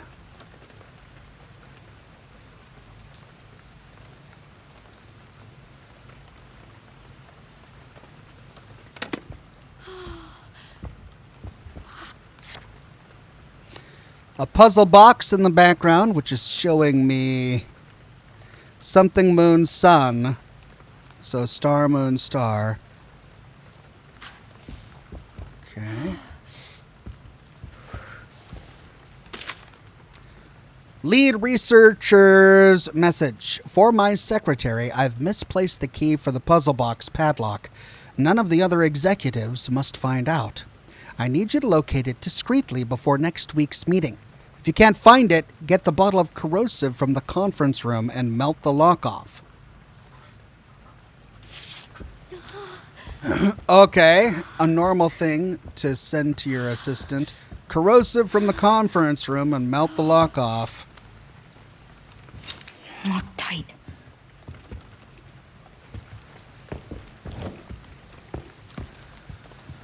Can I just play Leon, please?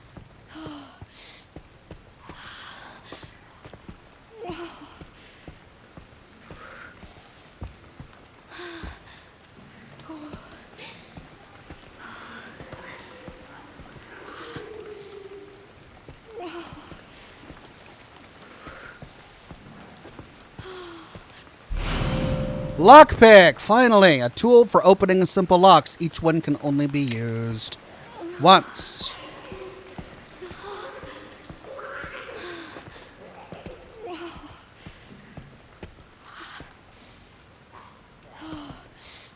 Right, well, oh, there's a healing item here. Sturdy lock and green herb.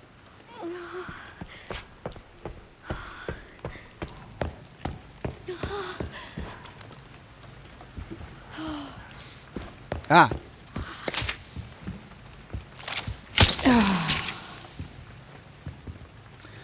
All right, well, I guess I might as well save. Gonna save here, though.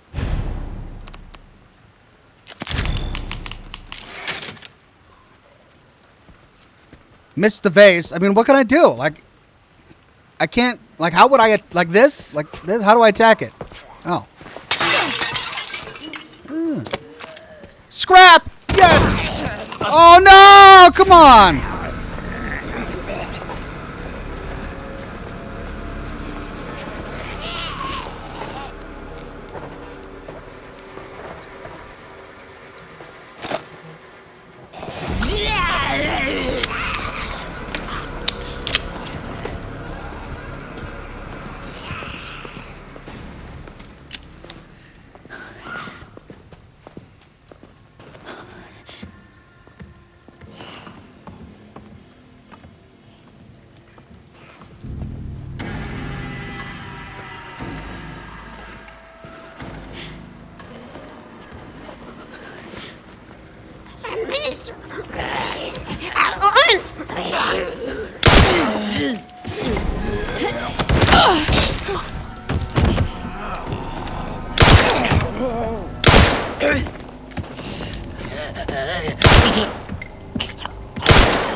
One round left.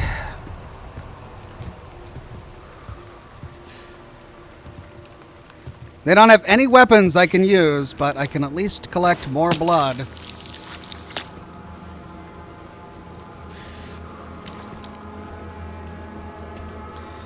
Alright, any more secrets in this room? No. Okay, well, let's go to the conference room and see if we can get that acid.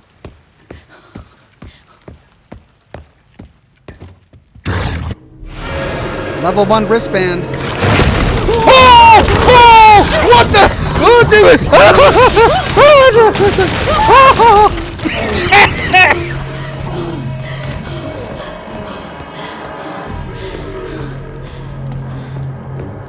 Oh, man.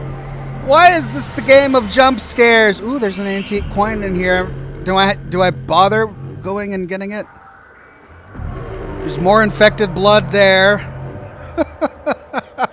LT Fool says, in a hospital, they protected items in a puzzle box. Yeah, because that makes sense.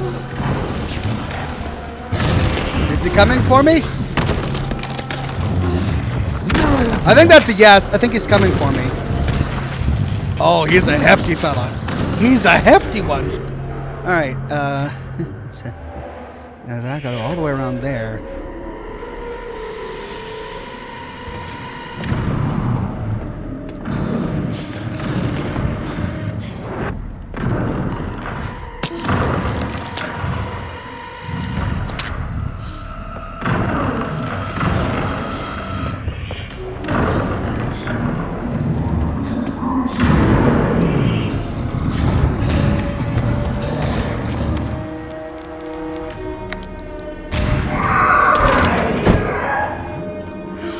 Can I lock it?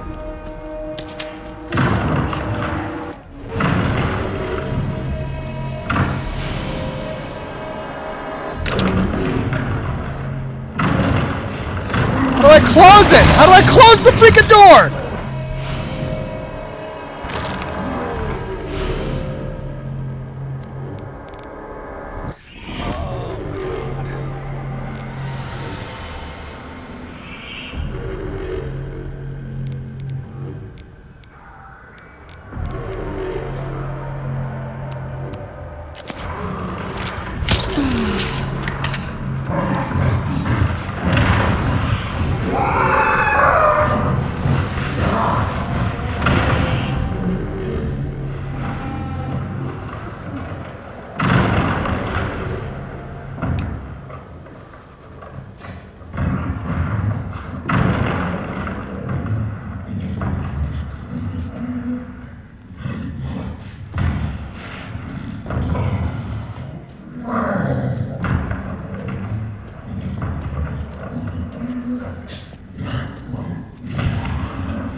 I can now craft steroids and stabilizers. Okay. What's a steroid and a stabilizer? Ink ribbon. I can craft an ink ribbon. Oh. That's what I need the empty tins for. Gotcha. I can craft a makeshift knife. Steroids dramatically strengthens muscles and increases max health. Effects are permanent. Oh. So I should really get as many of those as I can. Stabilizer increases firepower and stability of shots by boosting focus. Effects are permanent. Oh, wow, okay. Cool. Well,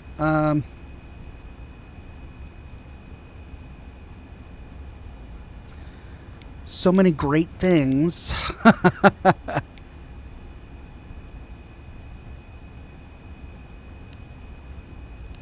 But I don't have any scrap.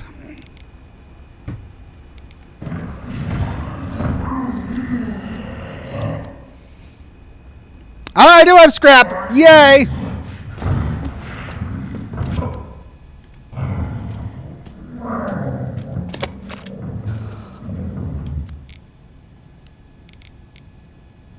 Oh, I need 120! Holy cow. Oh my god, that's a lot of blood. Do I need to... I could craft a hemolytic injector. Would that kill the baby?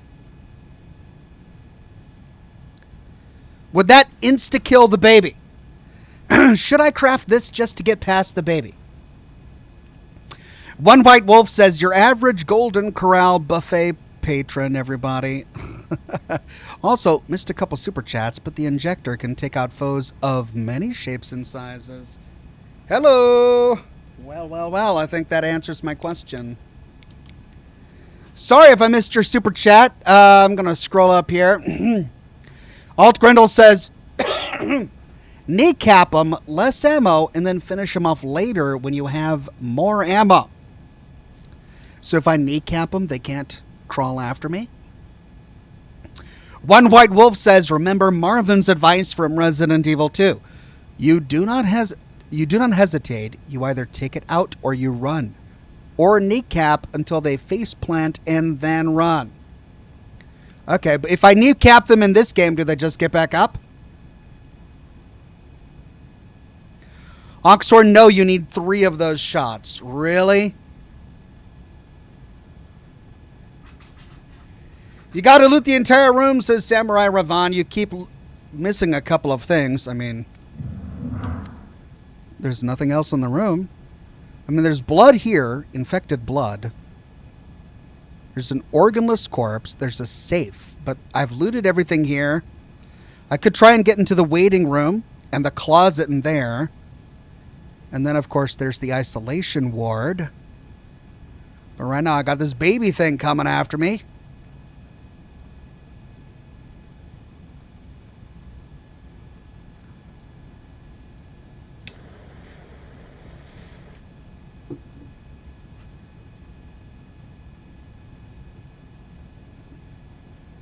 They'll get back up, but you'll be gone by the time they do.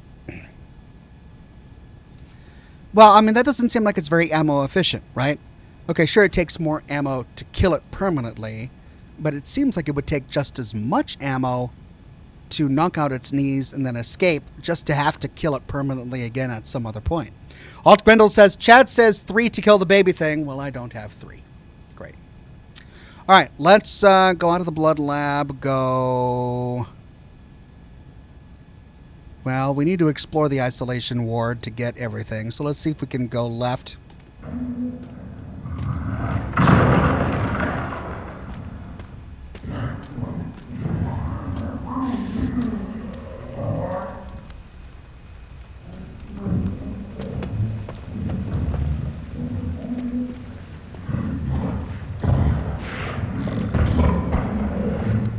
Oh, no.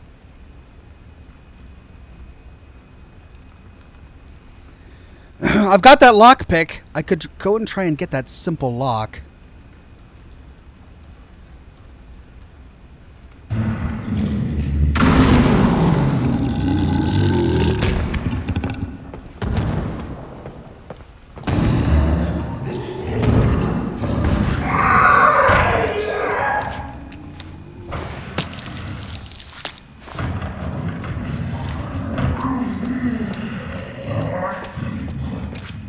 Really, dude?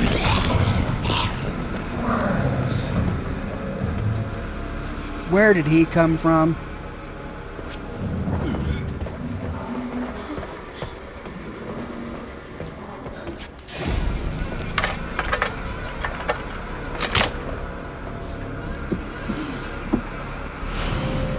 Rare metal. A pile of titanium and zirconium combined with infected blood to receive 12.755 ammo. All right.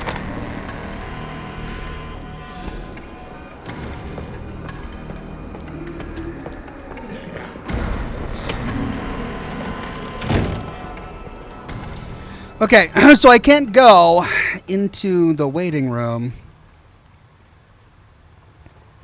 because the door's closed, and when there's a closet there, I could try and go back to this staircase. Looks like there's a back room that goes into the waiting room. Oh, I could have gone all the way around here and had a shortcut through the waiting room to the East Wing lobby. But now I've got this dude in my way. Okay, let's drop off some stuff that we don't need.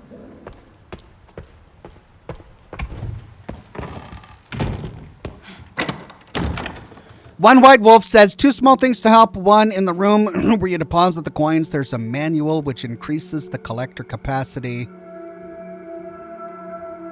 2, try injecting the chef. I got the the pack that increases my inventory by 2. Okay, what's this? Transfusion bag full of infected blood. Use it to refill the blood collector. Any leftover blood will be discarded.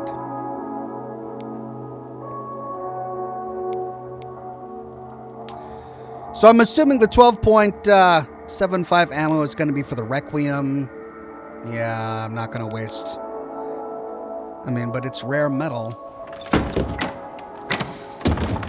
But then I'd have to carry that gun, so I'm going to store that. I'm going to store that. I'm going to store that.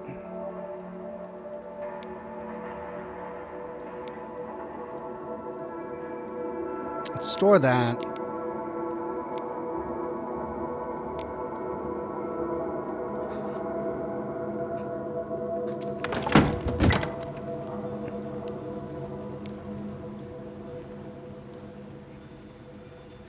I could create a hemolytic injector or handgun ammo again.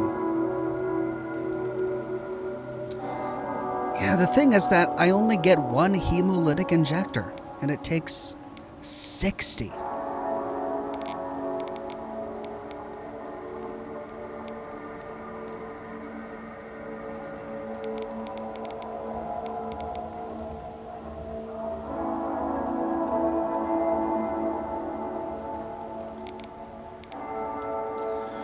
But it would get rid of the chef. But I've only got a few rounds left. I could go back into the kitchen and kill the chef.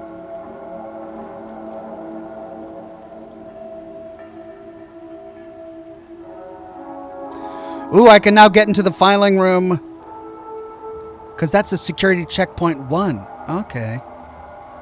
And we didn't explore that.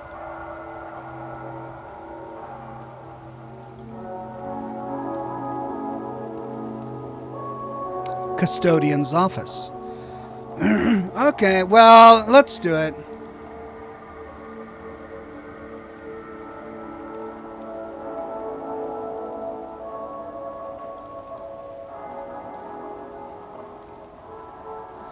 So, you guys are telling me too many different things. People are telling me to use the injector on the big old chunky guy, but then others are saying that it actually takes 3 of them to get him down. So if I would follow your advice, I would be wasting my 1 injector. Alt Grendel says Blunt Asif says that the one-legged zombies don't respawn as blister heads. Man, that sounds funny. I don't know what that means. What's a blister head? What's a one-legged zombie? I don't know what that means.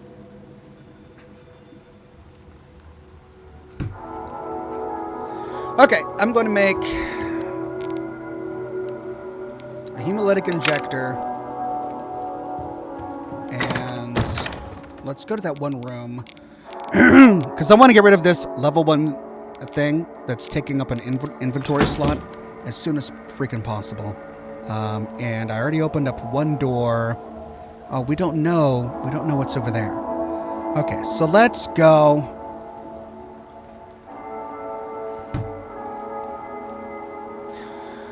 Okay, let's go through here into the dining room and into the filing room. See if we can get into that room. So, out, left, right.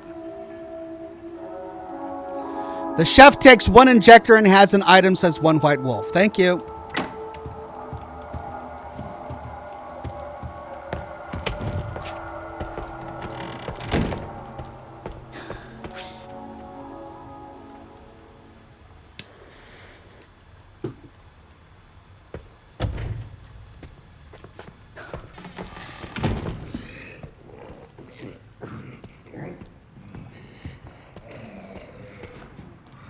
The chef was this way. Oh, man.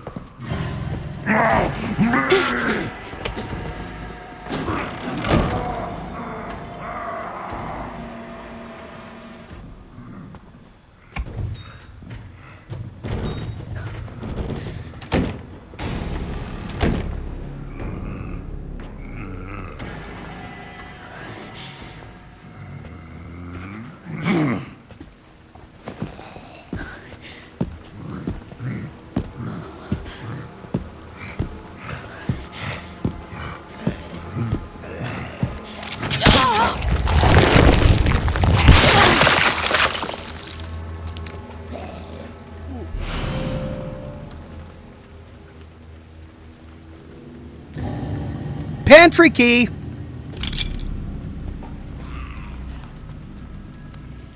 Okay, cool. Let's go to the kitchen and explore the pantry.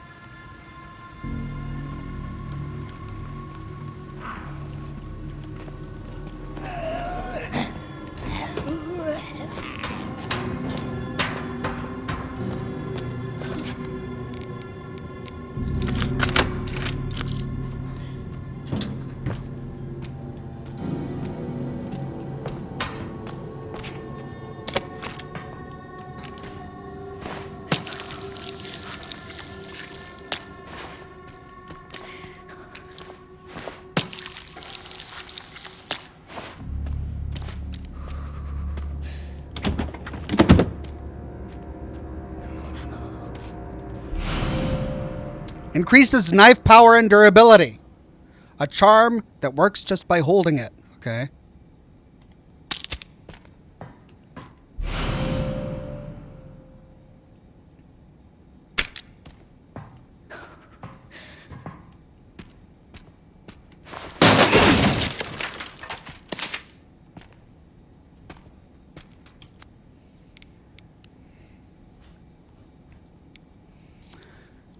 Okay. So I'm completely full.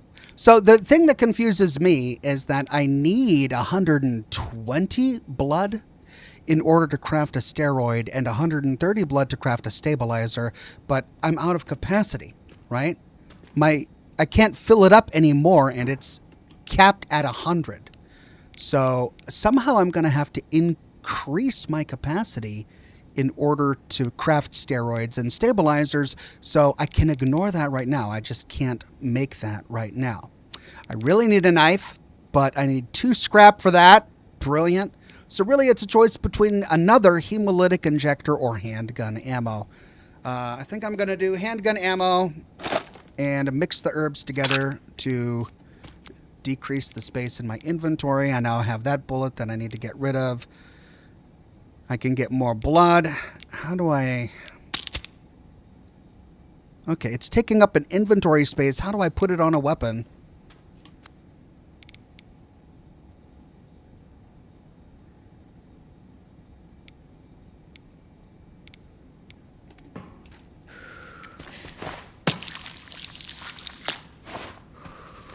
In the parlor, there's a capacity upgrade for blood, says One White Wolf. Cool, cool.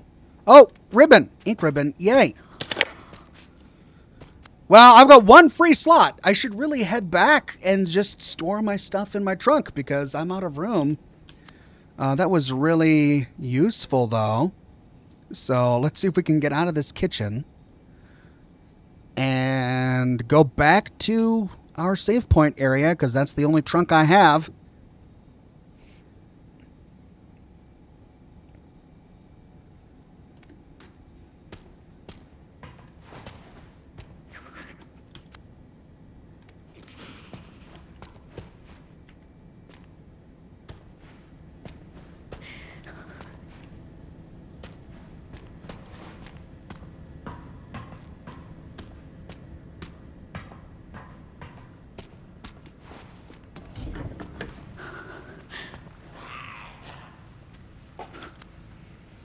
Is that a 1 door? That is a 1 door. Gosh dang it. If only I had another hemolytic injector, I could kill him easily.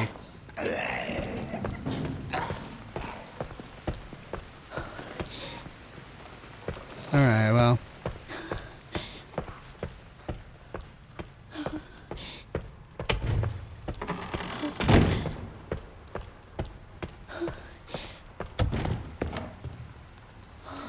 Plank Dank says you need 6 coins for the upgrade manual that will increase its capacity from 100 to 150. 6 coins, huh? Alright, well, I don't have that. I've got 3. Let's store the 1 bullet that I have. I like how I picked up 1 bullet for that gun. Should I use the ink ribbon now? Yeah, I've kind of done a bunch of stuff that I don't want to have to redo, so I'll use the ink ribbon now.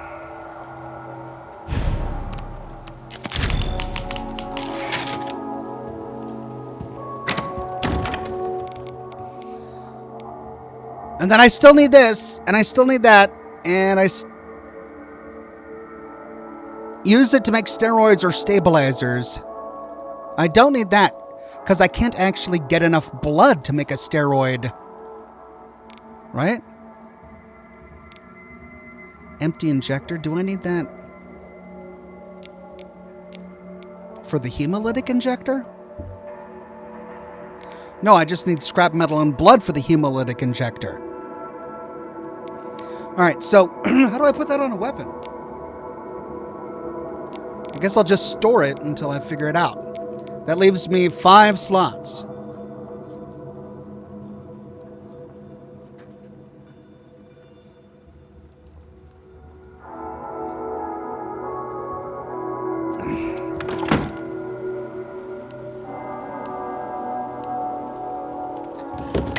I mean, can I access my Inventory? No.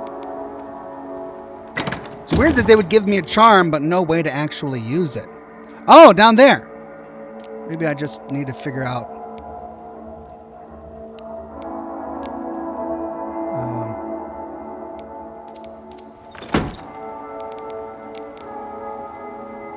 Nope, I can't drag it down there.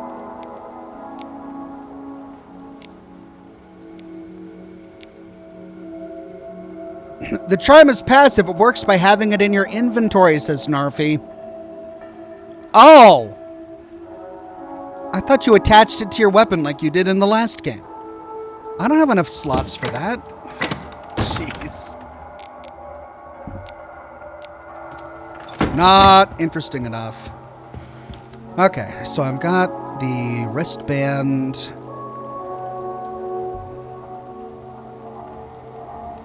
So this is being guarded by a guy.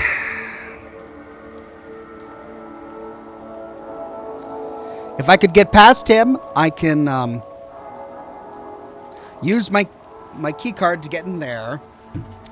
And then that's security point 1. So I could go through the dining room, collect some blood along the way, into the filing room to go into this security point 1.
One White Wolf says, I don't think that charm is worth a slot. Also, there's a better pistol for Grace on the second floor on the bar where the singing zombie is. Is there? Too bad there are like 3 people in that room.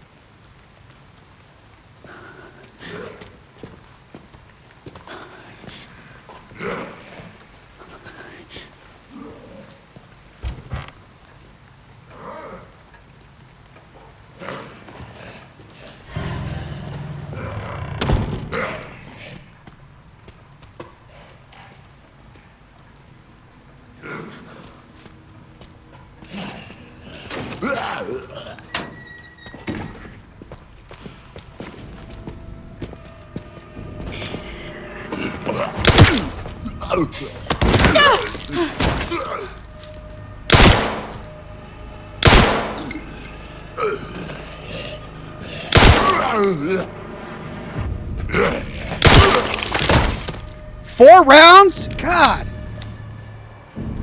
4 rounds. Those were all hit shots, I think.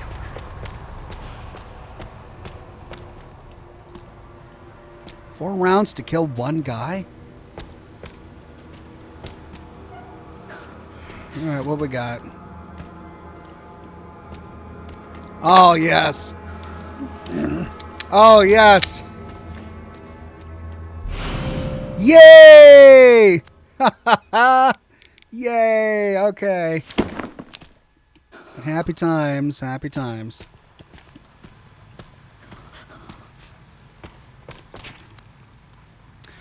Okay. Cold storage. I need the hand wheel for that. I need a lockpick for that.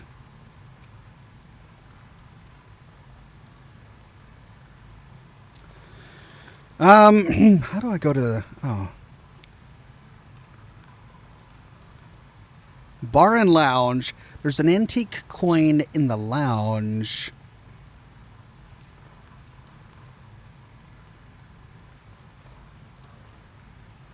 I needed to go into the conference room. But that's where the baby scared me, and I fled downstairs. I don't see a gun in the bar and lounge. This is where the singing zombie was. I see an antique coin, but I don't see a gun. I need a lockpick for that. So there's blood in the chairman's office. I'm done with the researcher's office. Nope, there's a lock there that I need as well.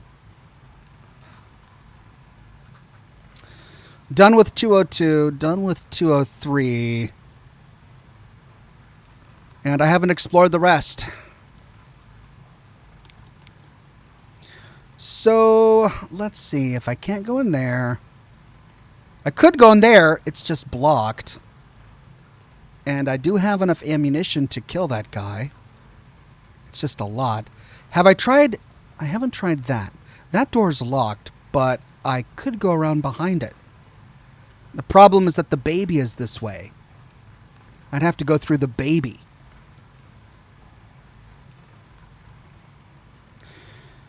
Now that was locked, and that was locked. So I can't go into there. And how did I get there again? Oh, so I need to go down a staircase to get into the rehabilitation ward, which apparently I already explored and there's nothing in there. I guess I just never unlocked the door to go back that way. All right, well...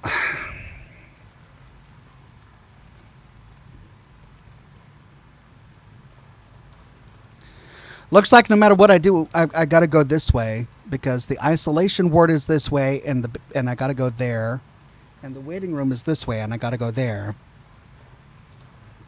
One White Wolf says the gun is behind the bar on the second floor. Okay, does it take the same ammo type? Because the second, I mean, I don't see it on the map, but I mean, I believe it's there. I'd have to get through 2 zombies though, like three. No, there were 3 zombies in that room.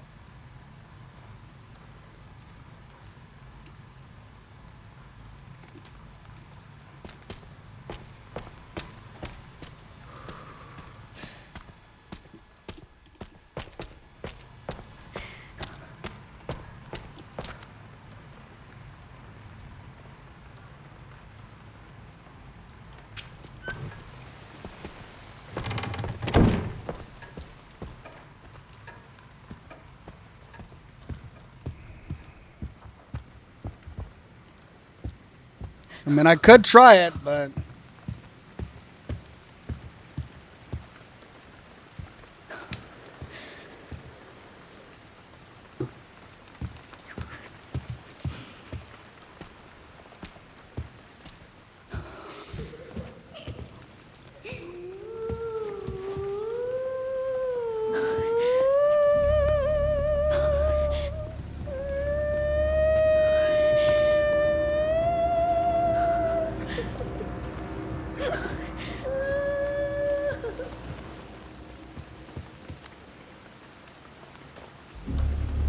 Right, well, that was the bar and lounge.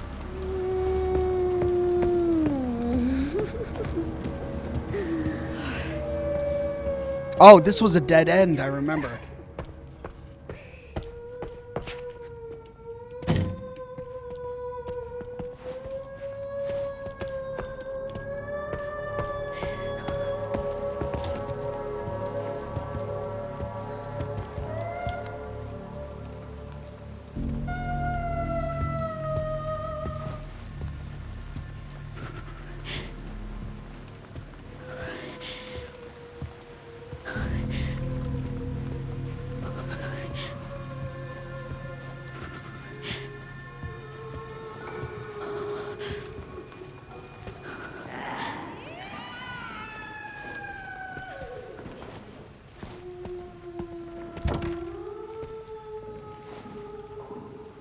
Too many guys in there, man.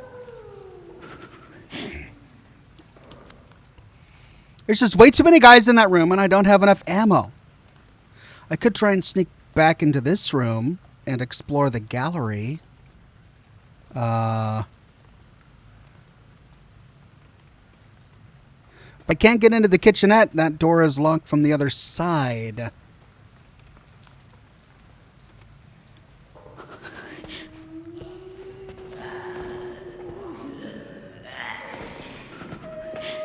Yeah. 3 guys.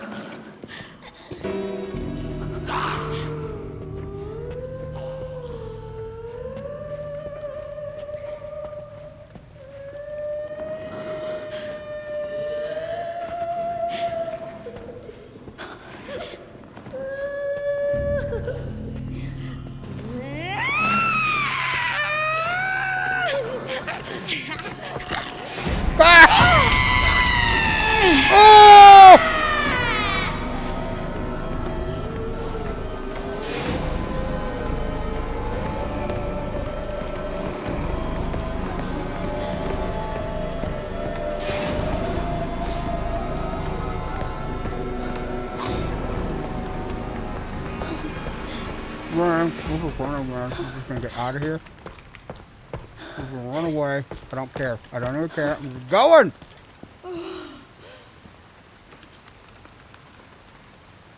Yeah, that was a banshee. She just screamed at me and that hurt.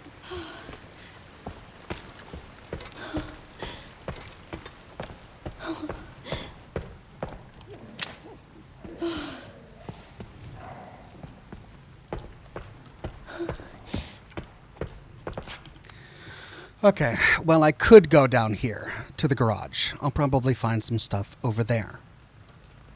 Or, nope, that's guarded by the baby. Okay, well, let's try that. Means I'm going to have to kill the guard and waste more ammunition.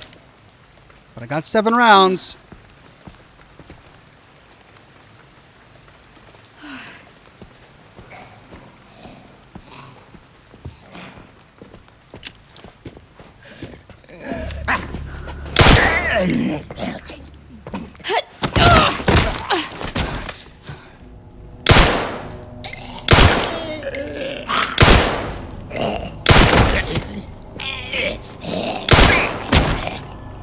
That time it took me 5.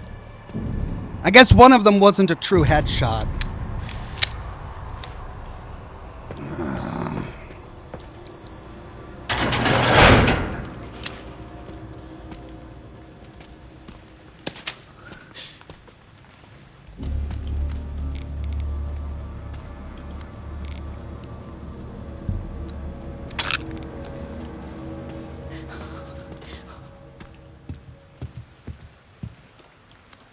Oh, where does this...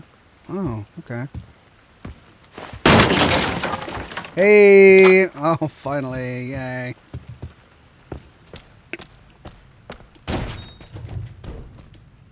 Oh, yeah, it's another stash room. Yay. Yay, yay, yay. Do I want to save, though? I mean, I really haven't done much since my last save, so I kind of want to skip it. A tool for turning hexagonal-shaped nuts and bolts. It stinks of oil.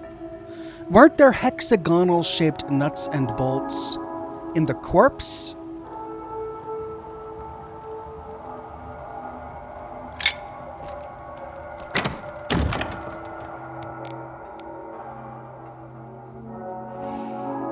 I'm going to store this for now because I don't think I need it. But at least I can save if I need to. Now, the next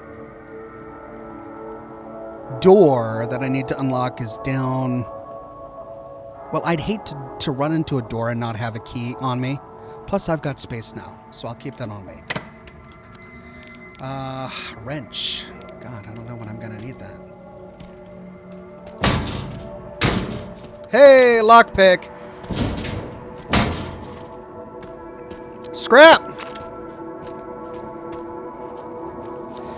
One White Wolf says the wrench opens a freezer door. Also missed a chat. Okay. One White Wolf says the singing zombie has a coin on her person. All right. Well, when I have more ammunition, I'll go upstairs and kill them all. The gun is behind the bar on the 2nd floor. All right. Cool. I've got one more piece of scrap. Let's see. I've got some ammo, so... Maybe a hemolytic injector? Let's try one of those.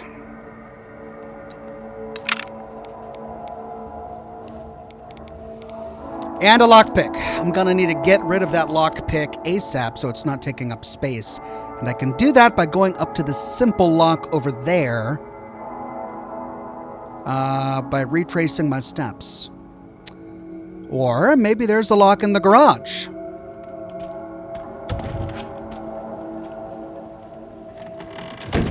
Construction notice. Due to aging infrastructure, construction on the garage will be carried out during the following dates: October 21st through the 28th. Do not enter work areas unless authorized.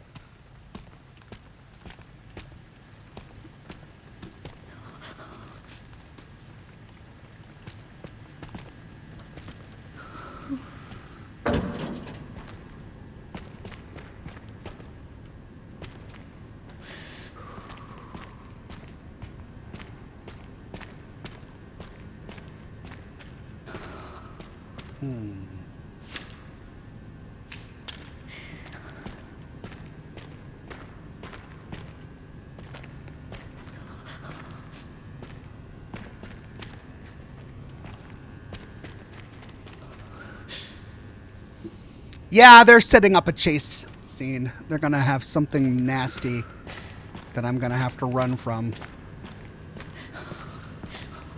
Real quick, won't they? Artificial organs! Hey! Okay.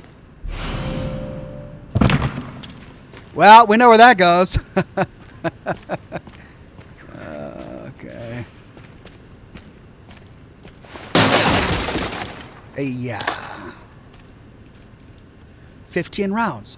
I feel rich. I feel like I'm swimming in the dough. I got 15 rounds. Okay, well, there were a couple of other boxes. I just don't know how to get back there. But there were a few boxes over there. How would I get back there to get them? I saw them in the light.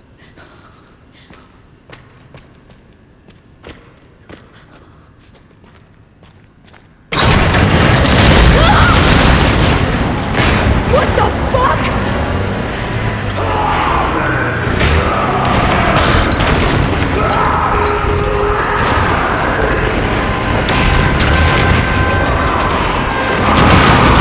Okay,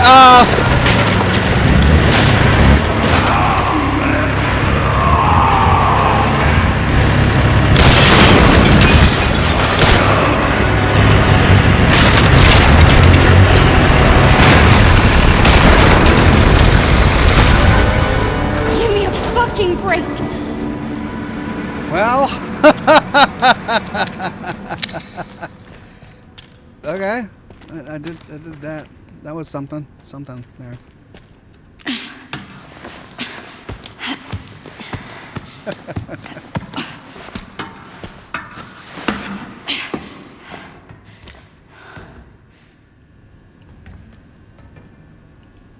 Hey, now I can get those boxes. Cool. Oh, fuck.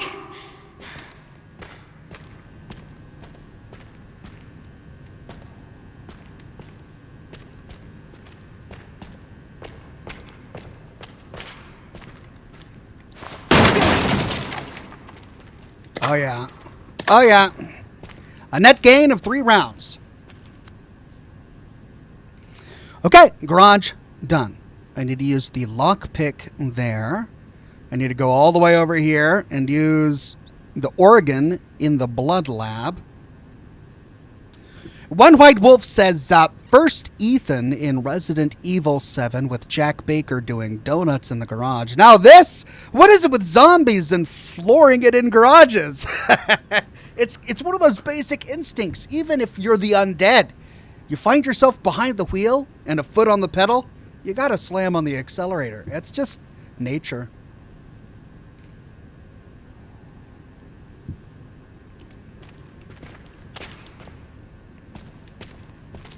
Okay, now that I'm finally finding ammo, I think I'm getting into my rhythm.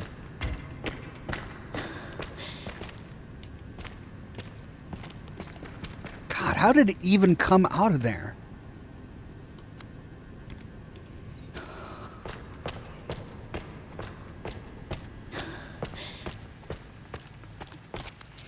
Right. I could save. I don't want to do that. I just saved. So we're going to go right. And then through the kitchen. To get to that simple lock.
What was that? Just...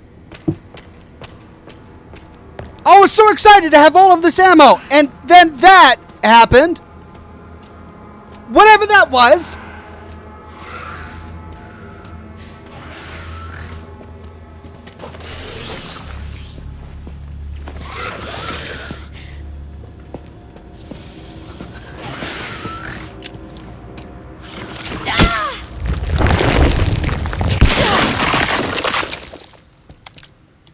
I was assuming it was that thing you guys were telling me about that I had to shoot in the leg, the thing that I hadn't met yet. I was assuming that that's what it was, but shooting it in the leg didn't seem to do anything. I emptied 10 rounds into its legs and nothing happened. What was that? I've got like 11 rounds left. Oh, man. What a waste. What an absolute waste. Okay, freezer, you said? Wrench for the freezer.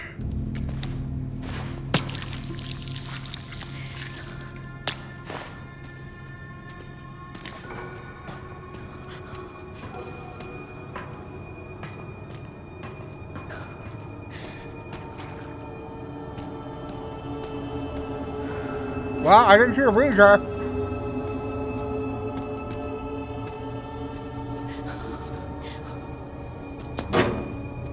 How about trying a headshot in Stargazer? Oh, thanks.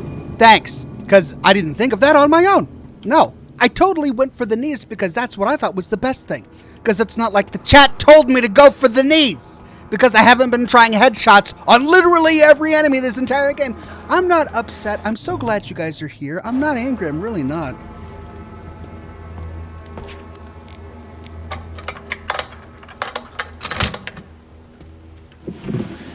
Hey, rare metal.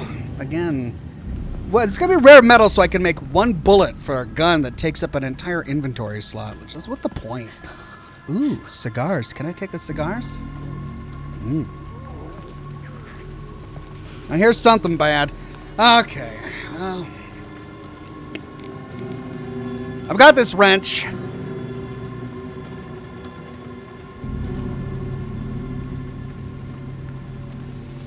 Zombie Light Cake says, because everybody's kept saying shoot the zombies in the legs unless you want the zombies to come back as blister heads.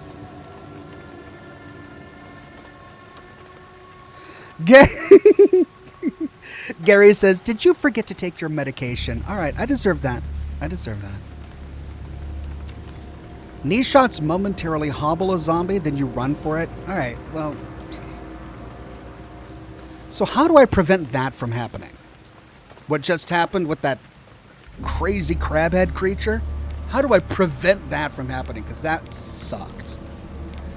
Okay, let's go to the lab. Let's install the heart thing. I do have one more band there, but I don't know where to put it. Can't get into cold storage because I need a flywheel. And I've done everything else over there. I need a level 3 to get into that one. I cleared that. So we just need to somehow get past that baby.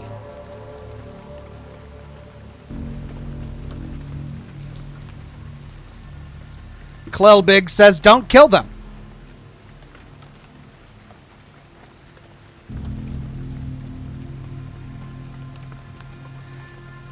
Here's a game. Here's a gun. Don't use it. Play the game a different way without using the gun.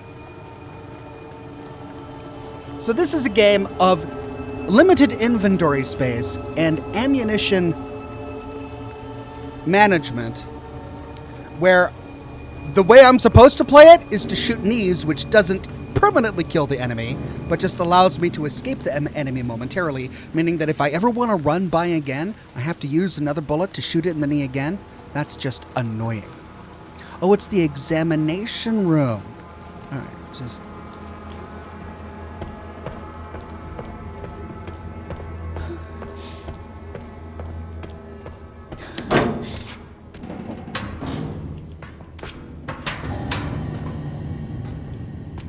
I mean, these are freezers? No, I guess those aren't the right freezers.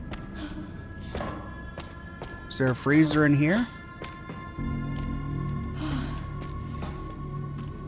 No.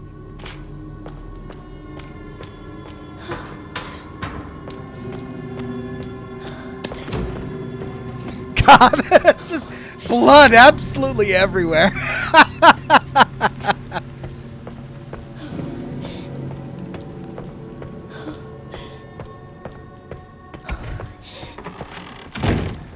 Maybe use wrench on bent door and pantry. Yeah, I just tried to use the wrench on that bent door and it didn't seem to work. So, okay, let's go put the organ in there. See what happens.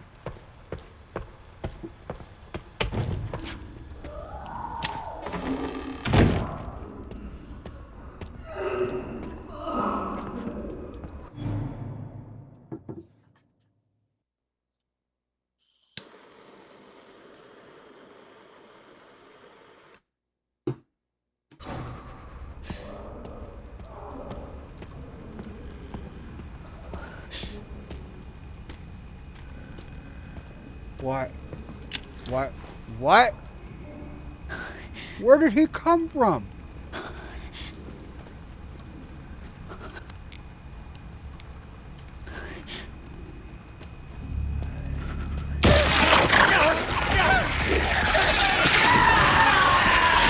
Nope.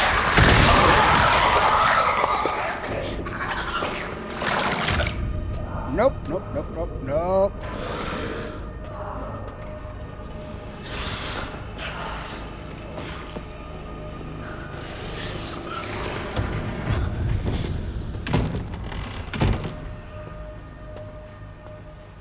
Well, this is brilliant.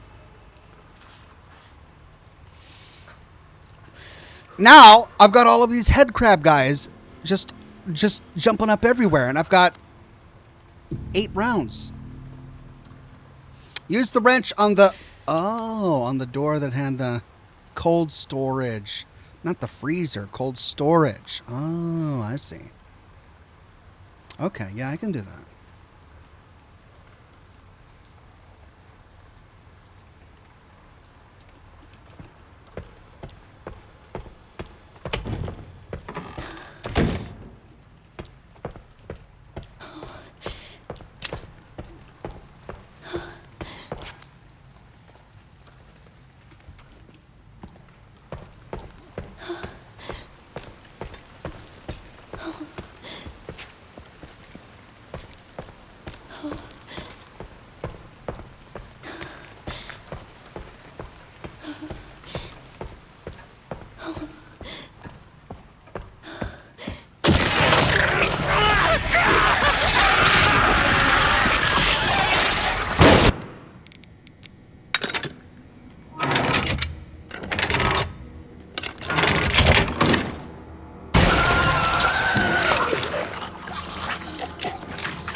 Artificial heart. Oh, that's the organ. I've got 2 organs now. Yay.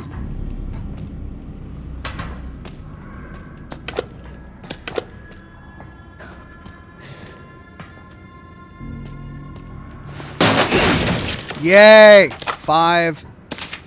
And another green herb. Transfusion bag. I mean, I'm not short of blood. Blood is not an issue.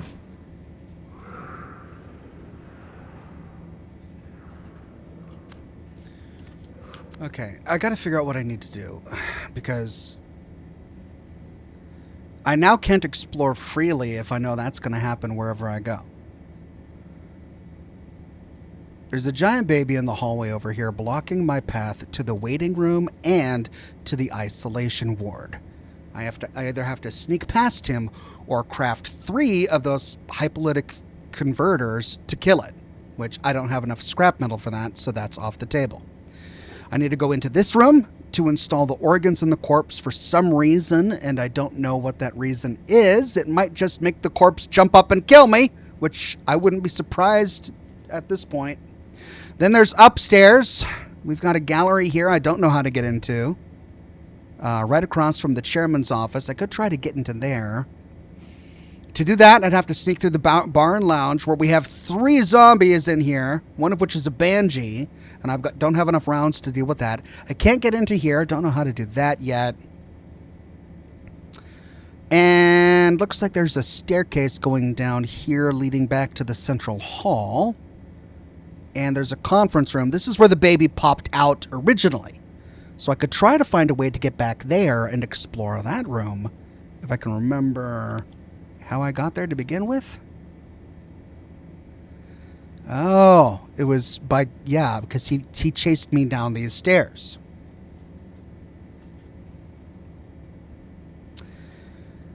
Raider Jake says, Ox, craft a Requiem bullet. Kill all 3 enemies in a row in the bar. I mean, assuming they line up. But, I mean, that'd be nice.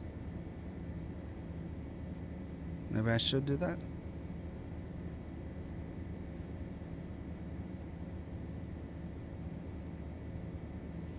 You can one-shot chunk with the RPG-2 with the Requiem bullet. Do I need to make Requiem bullets? Is that what I should be doing? I've only got 1 scrap metal, but I've got 2 of those rare metals.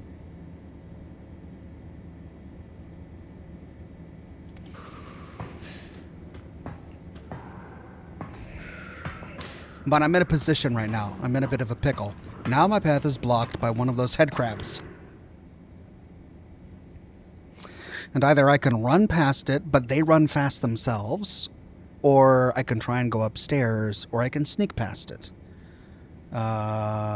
If it catches my attention and I'll just shoot the knee.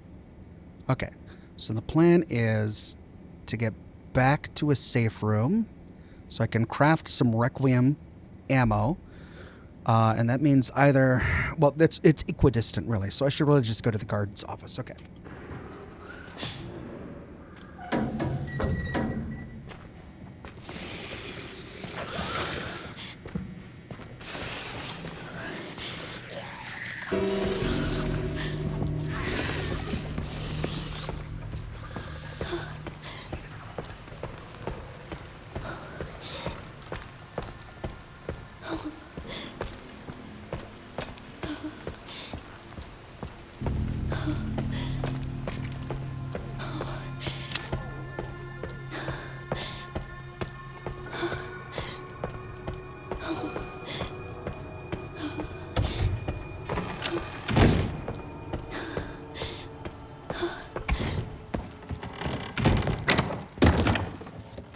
Okay. Requiem. Rare metal. And I'm out of room. Let's store that. Store that. Rare metal. I only have 1 rare metal? I thought, oh yeah, I've got 2 rare metal. Okay.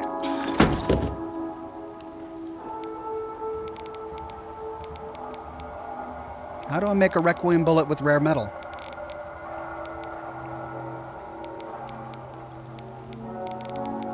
Do I need to unlock it? One White Wolf, Coconut says rare metal gives 2 bullets, Requiem one-shots zombies. One White Wolf says last tip for the night, only rare scrap can craft Requiem ammo, and that's all it can make. You can use the doorway/hallway to funnel the zombies. Thank you. Well, I've got the rare metal in my inventory, and it doesn't look like I can actually craft the requisite ammo. I can craft handgun ammo, a hemolytic injector. I guess I haven't unlocked the ability to do the other kind of ammo. The recipe is in the waiting room storeroom, says the man from Vault 69. The waiting room storeroom? Waiting room. I haven't been in there yet.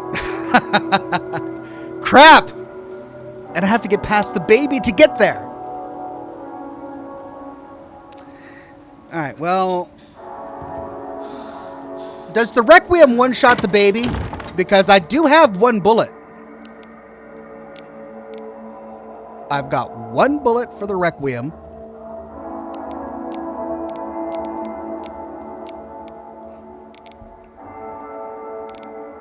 Artificial heart, organ transport box.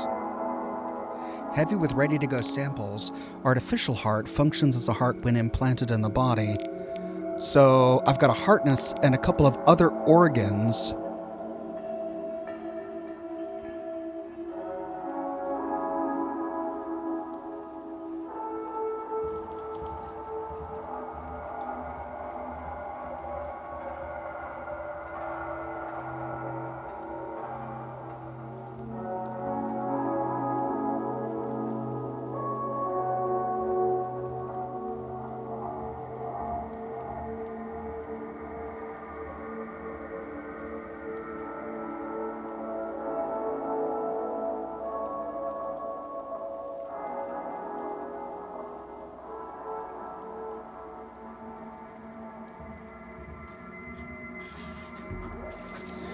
All right. No, it doesn't one-shot the baby. All right. Well, then there's no point in bringing it with me. Which means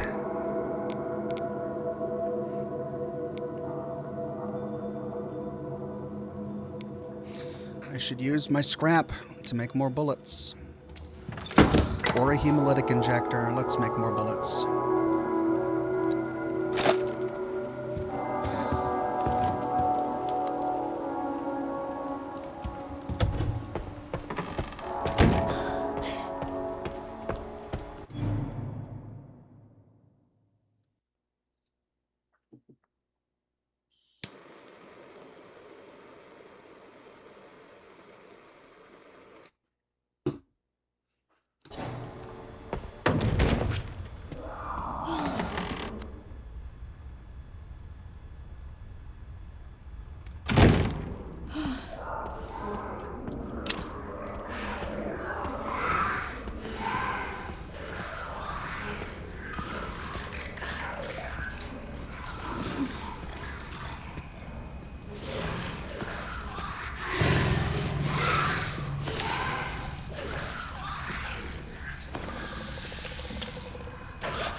Well, if I can't kill them because they just turn into head crab zombies.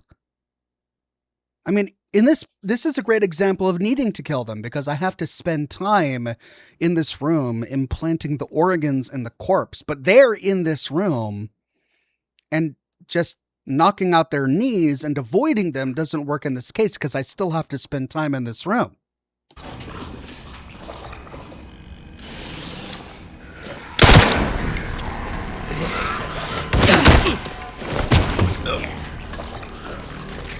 Now's not the time for that, of course.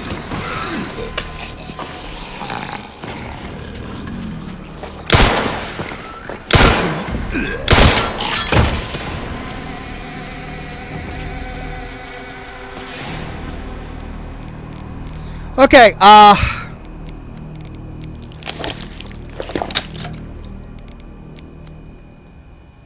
okay,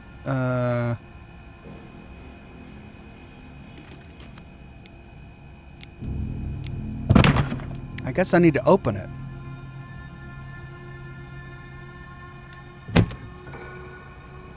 What?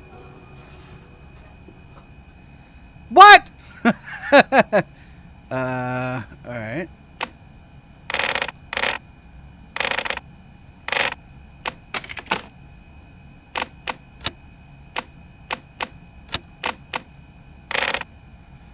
What even is this?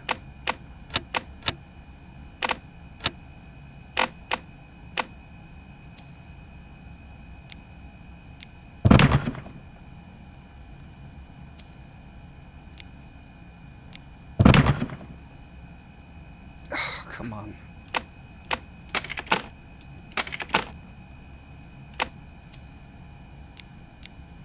I'm trying to examine the outside of it so that I can see if there's like a clue.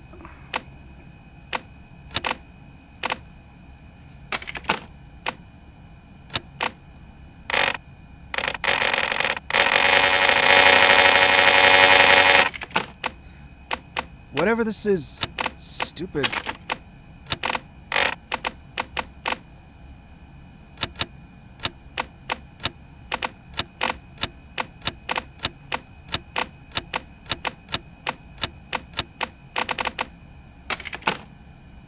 Am I getting too old for video games? Because I just have no patience for this. Like, I don't care. It's not interesting. It doesn't make sense. Like, I want this to go away. I want it to go away. I don't care about it. It's not fun. Am I just getting too old? 2 and 5 down, hand halfway. All right. 2 and 5 down. That's it. That's from Voidwalker. Okay. 2 and 5 down, hand halfway. Yay, that was a fulfilling puzzle. Just looking at the clues and discovering how it was supposed to work was so gratifying, instead of just trying things until it worked, because that's always fun.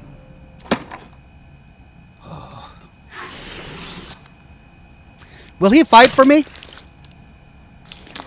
Oh, right. Lungs first, then the heart. Oh, okay.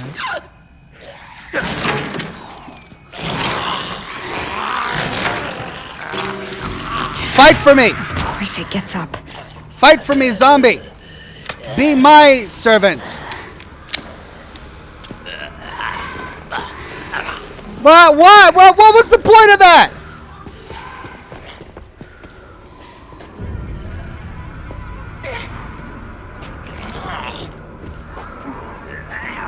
I mean, it can't bite me. There's a bag on its head, so maybe it wants to be friends? No, it wants to hit. It wants to hit. Oh. Level 2 wristband. Yay. Okay. Hooray. I got the level 2 wristband. Does that mean I've got another inventory slot? No, it's been upgraded. The wristband has been upgraded to level 2. So now I can do both. Hooray. Okay. So, we still don't have the combination of that safe. We need to go up here, through there, get past the baby, and into the waiting room closet, right?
Well, I would have just ran past them if there wasn't this big blob guy in my way.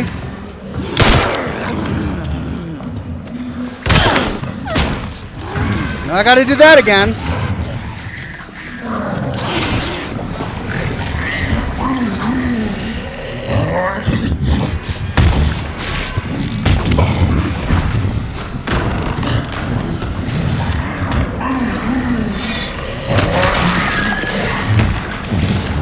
Hey, look at that. We did something.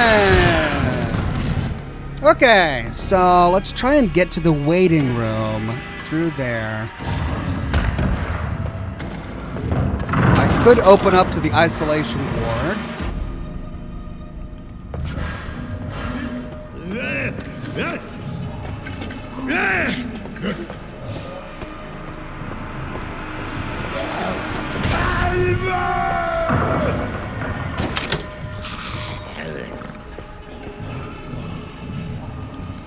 Okay, that's open. There's a key in there, and there's a closet in there that I need to get into to something.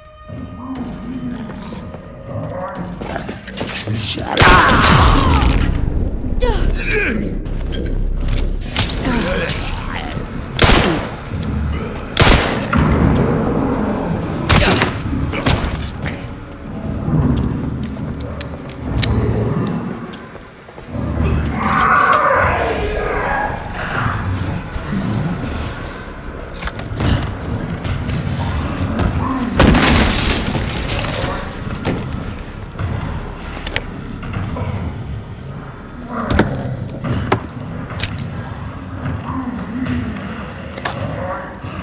Yay, more scrap. Ah, blood specimen converged. Okay, now I can get... Now, okay, yeah, with this I can craft the new kind of ammunition. So I need to go back into that other room and then analyze it, which is now full of guys. Black Label says, Ox, you would have found the code for that box by naturally progressing through the game. It's upstairs in the puzzle box that needs corrosive. Would I? Okay, and instead it just sits in my inventory. Thank you, Black Label Mark. Okay, my inventory is 2/3 of the way full. I only have 1 scrap left. I've got 11 rounds, which is pretty good. And I could go save my game, and I now have 2 rounds for the Requiem. How many rounds does it take to kill the big guy? There are 2 coins in the waiting room.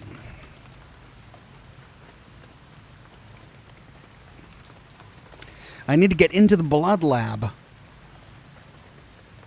in order to upgrade my crap.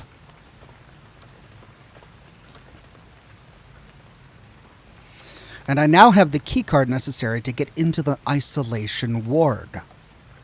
Or is it the rehabilitation ward?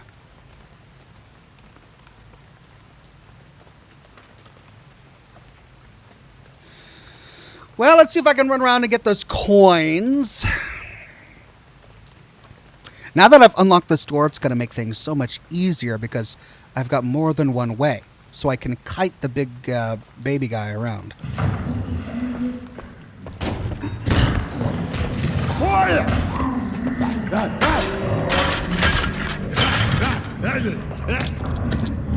Quiet! Staff replacements to all staff. We will be updating the following safes in the facility. East Wing 1F waiting room. West Wing 2F bar and lounge. East Wing 1F blurred and illegible. The remaining safe will be replaced at a later date. Okay. But what is it? We will be updating the following safes. Blurred and illegible. Updating? Well, does this give me a code? Okay, so there's a coin over there. Quiet!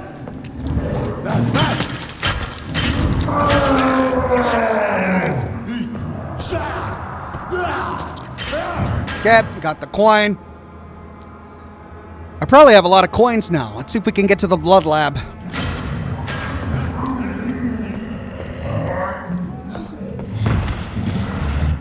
I don't know.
Yay!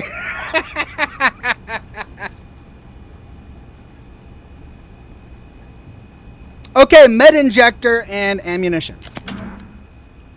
So now that I've fully upgraded that, I could go all the way back to the safe and craft some ammo for the Requiem. I could grab some coins and go to the parlor where there's the coin cabinet. I could probably buy some more stuff there. Yeah, let's do that. Because really, all I can explore right now is the isolation room. I am fairly close to the isolation room right now. I could do that. How's my ammo? I've got 11 rounds, and I do have some space. All right, maybe we'll try that. Oh.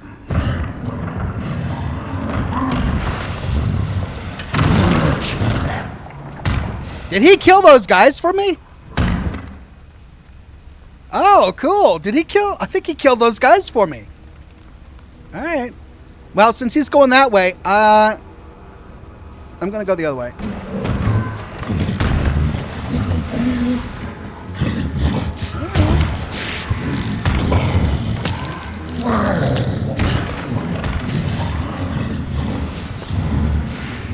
Nope.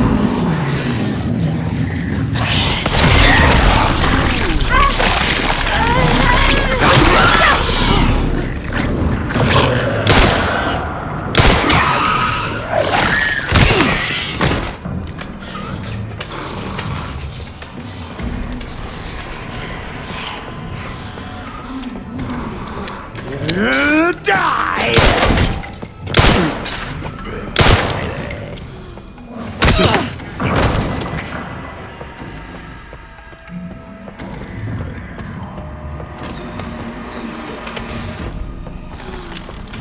Well, don't try to outrun those head crab guys. They are nasty. Okay. Make sure you use coins to upgrade the blood collector. Yeah, that's a great call. I should probably save. I do have a save thing now, and I would hate to go through all that again. Let's grab some coins, because I've got 6 of them now.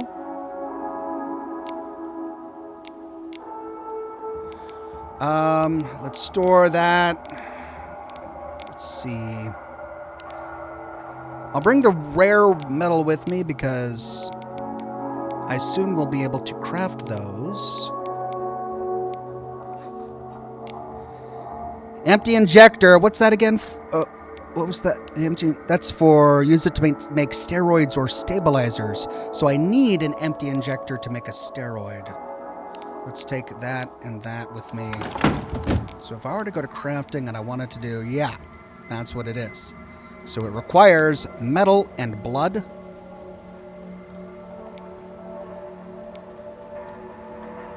I've got plenty of blood, so Yeah.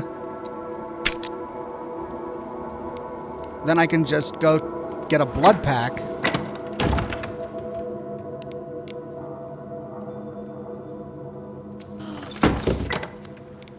And then how much blood? Yeah, so use 50 and do another. Wait, what? I need 80. Okay, I'll get more blood. I don't. If I use the 50, I'm gonna waste it. So I don't want to do that. Let's.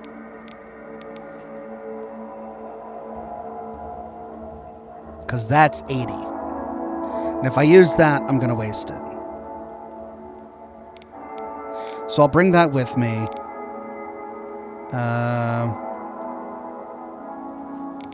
And I'll bring that with me.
Okay, now it's out of 150. I've got 70 out of 150. Plus 80, that's 150. 70 plus 70 is 140, and that's 80, so 150. So...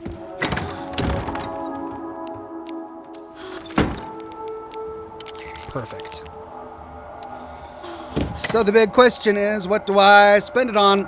I could do a steroid, increases my max health. A stabilizer increases firepower. Let's do a steroid.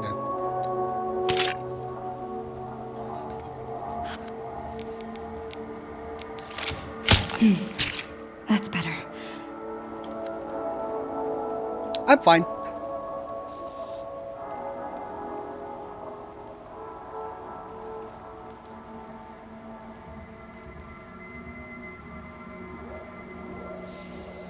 Okay. So I need more blood. Oh, can I craft another? Oh, I can't craft another. Okay. Well, let's put that back.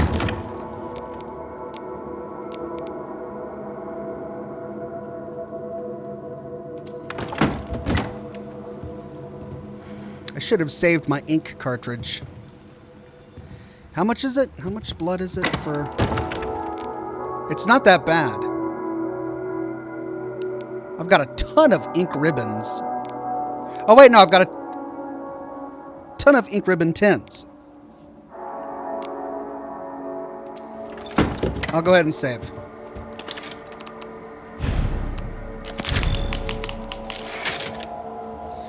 Yay! Can I play Leon now? Man, I'm done with Grace. Alright, what do I do next? I need to go over here to the isolation ward, right? Thankfully, I can go right through the waiting room. Now that I've unlocked that, so I should be able to sneak into the isolation ward, see what's in there.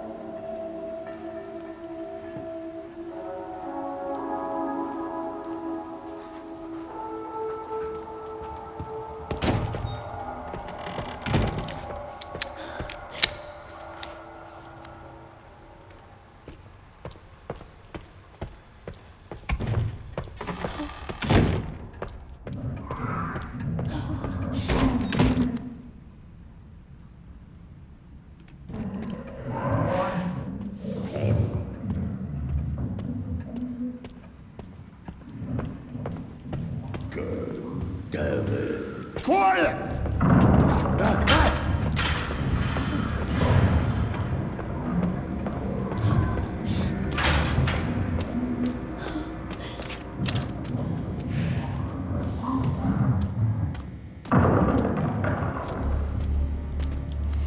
Okay, isolation ward. Oh, we've got isolation cells here.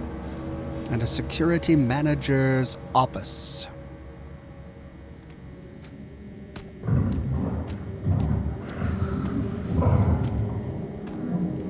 Locked.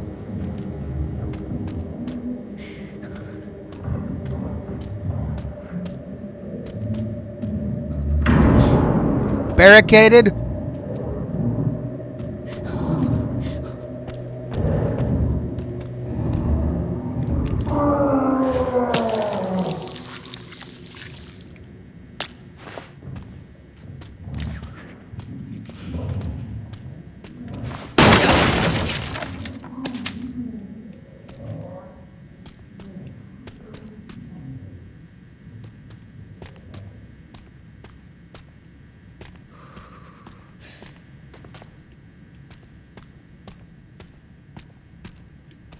Locked.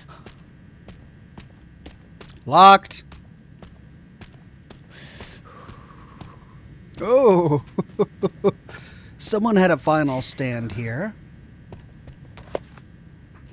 Double mutation. There have been a number of cases where corpses infected with the mutated T-virus strain have exhibited rapid tissue regeneration and sudden violent behavior.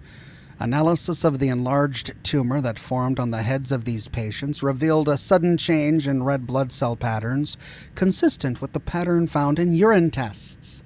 This additional mutation is considered a side effect of the mutated T-virus strain. We have named those with double mutation symptoms blister heads. Okay, that's why you've been calling them blister heads. In rare cases, the tumor was observed to spread from the head across the entire body. If the abscesses covering these individuals burst, the fluids they expel will induce double mutation in nearby infected. Oh, God. Okay. Don't pop the cysts. Hemolytic poison has proven effective at preventing double mutation. Otherwise, the head must be completely destroyed. Always exercise extreme caution when handling infected corpses. So to prevent a blister head, I have to completely destroy the head. So double tap. If I'm going to kill a zombie, I have to completely destroy its head. Right. That's going to take a lot of ammo. Nurse's log, September 3rd. As per the doctor's orders, from today I will take part in monitoring the progress of Subject 171. She is emotionless and unsettling. This assignment fills me with unease. September 10th.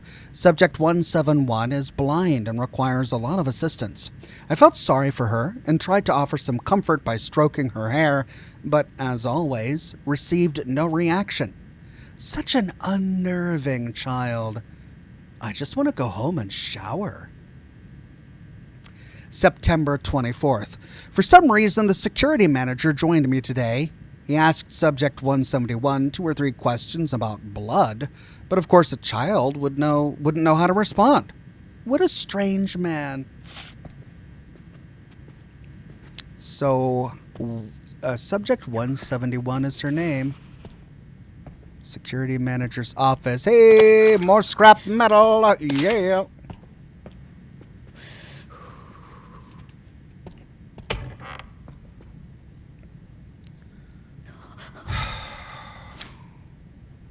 Do I just plow it into his head? Gotta destroy the head. I don't want to waste my ammo, though.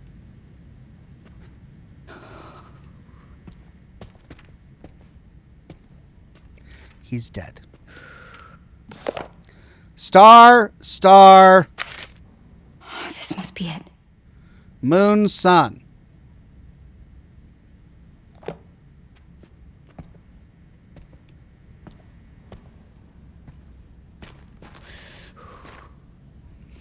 The engravings are too scratched to see, but the braille is still visible.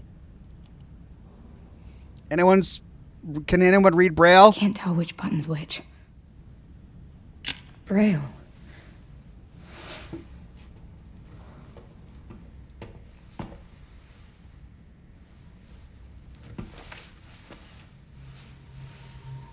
These girls, they look just like...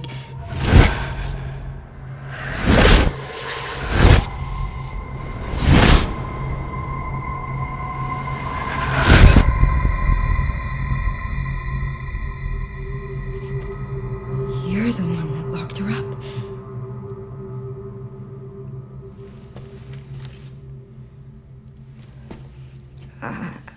I'm gonna borrow this. I bet she can read that.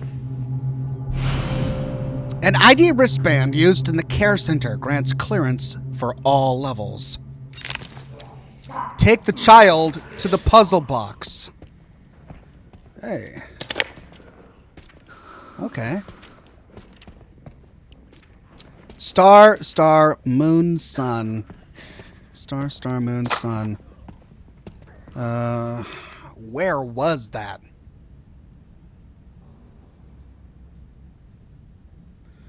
It was on the top floor, wasn't it?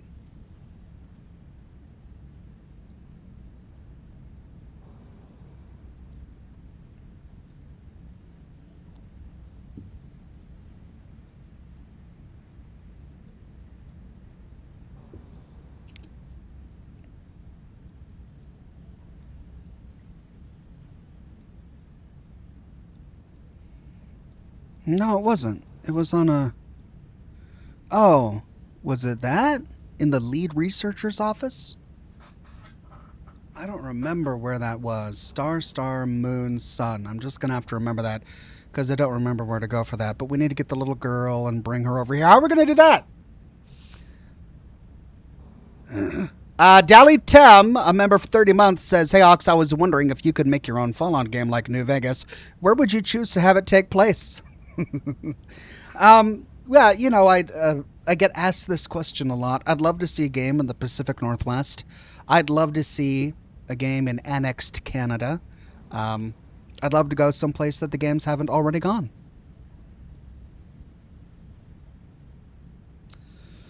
Nick says, yeah, you should go upstairs and dissolve the lock. All right. Right. So, the security manager's... No. That was upstairs in the lead researcher's office. Okay, and then to get to that, I had to go through the waiting room and then upstairs. Okay, so all the way through there. Those are all locked. That one's not locked? Oh, but it was blocked, wasn't it? It was barricaded.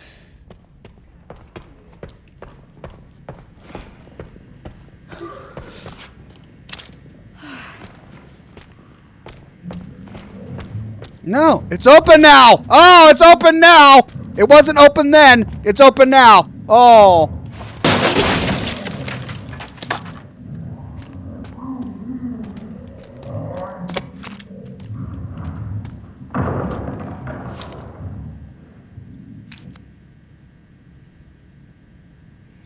Okay.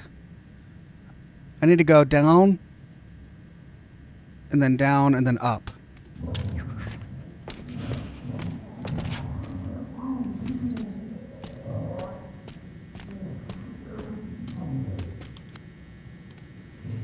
All right, easy peasy.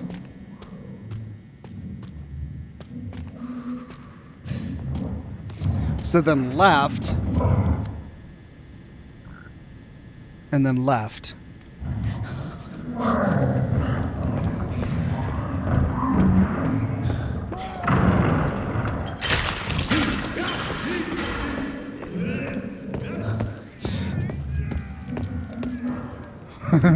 That's a lot of noise. They're making a lot of noise.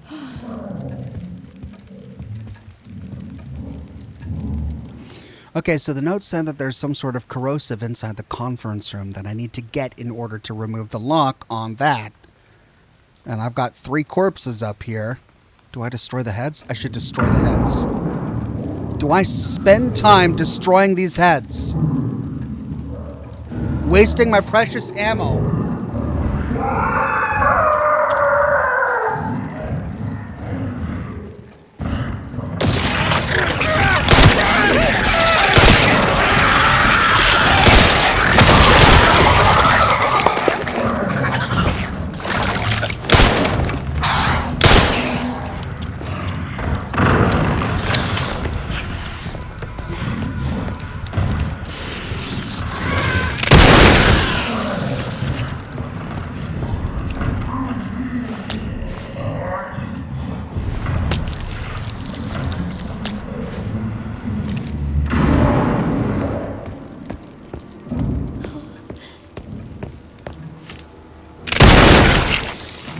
No, I didn't mean to do that.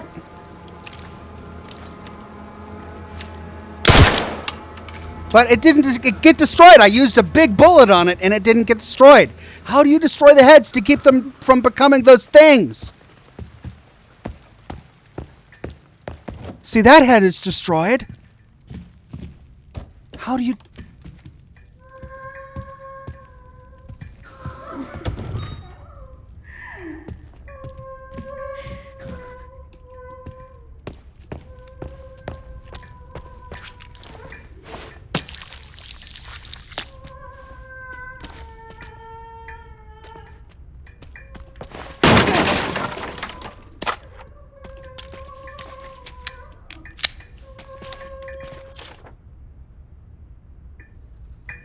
Examination room safe code. As announced in the letter regarding safe replacements, all contents of this safe must be removed by 11:30 p.m. The code is 301050 for Pete's sake.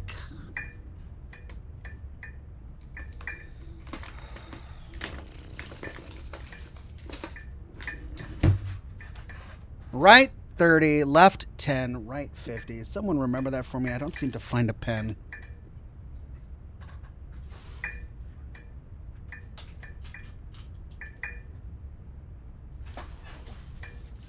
There we go. Found a pen.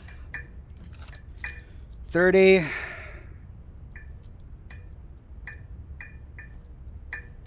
10. 50. Okay, I got that. Use the Requiem for the singers. Okay, I can do that. Can I craft anything? Med injector. Oh, isn't that cool? Fully restores your health. Ooh, makeshift knife. Do I have a melee weapon? I don't think I do. I should probably craft a makeshift knife.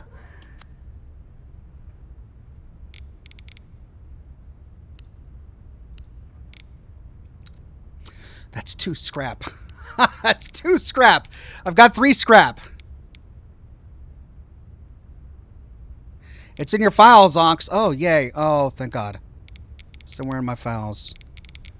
Where in my files? There it is. 30, 10, 50. Yay.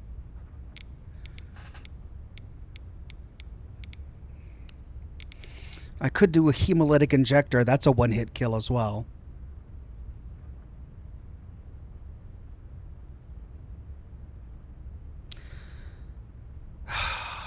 Do I waste 2 scrap on a makeshift knife? Yeah, I need it.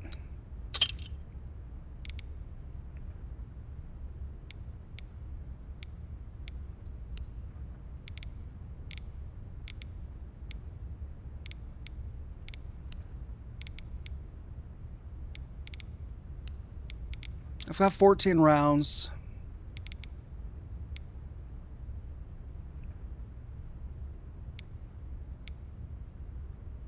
I could try a med injector. That'll fully heal me if I need to.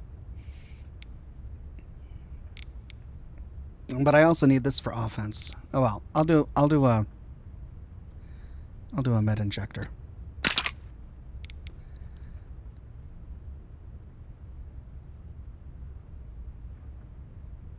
Oh, I can scrap that. I've got enough for a hemolytic. Oh, okay, I can do both. Oh, okay.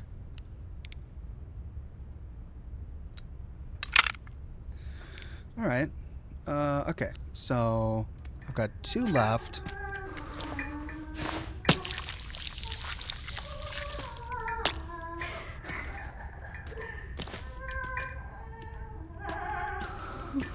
Okay, I need to get the acid.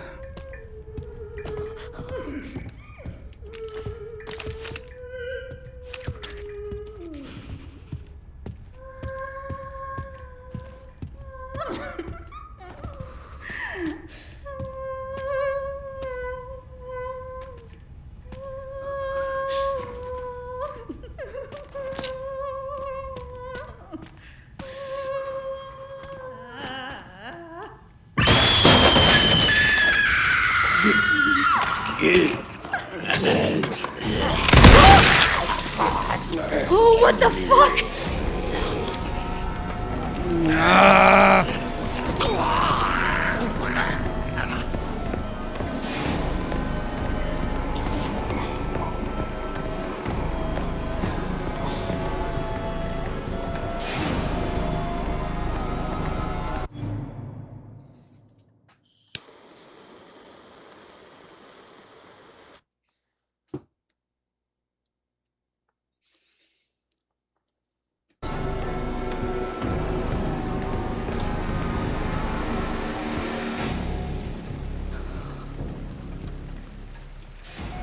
Maybe I use my knife to thrash the heads.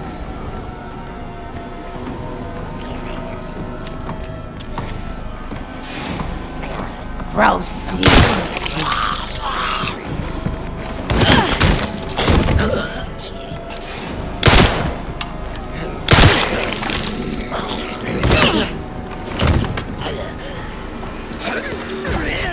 Oh.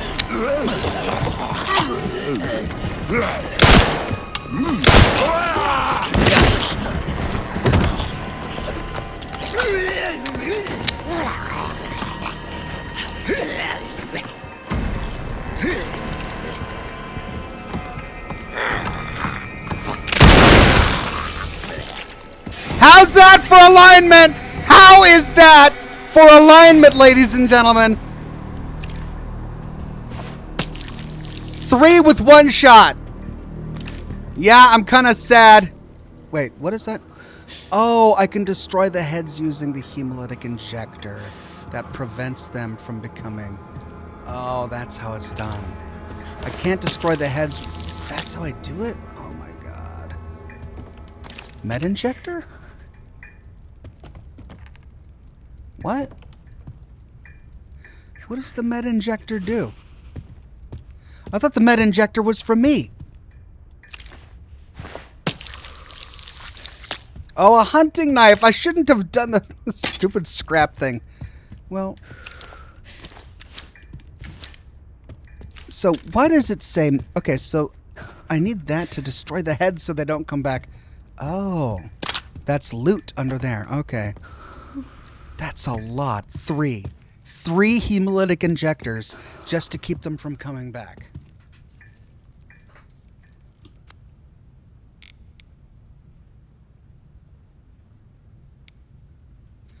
I don't have the scrap for that.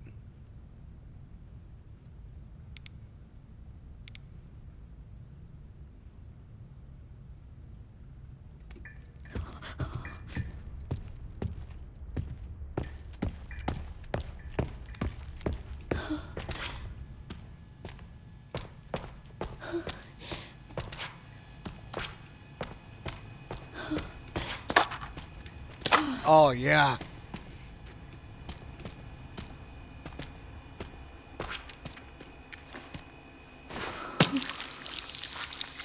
Well, I'm getting all the infected blood. And I got another antique coin.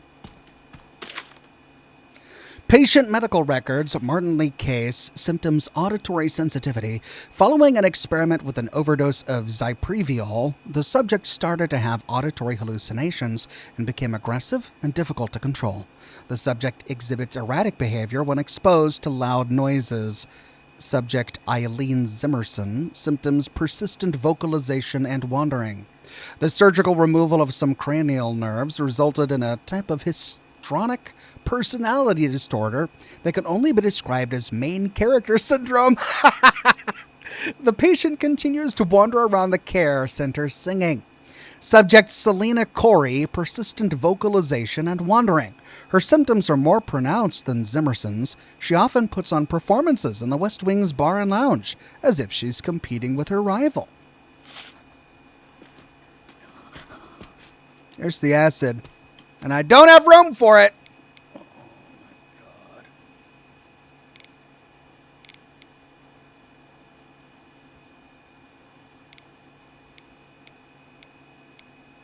Oh my God.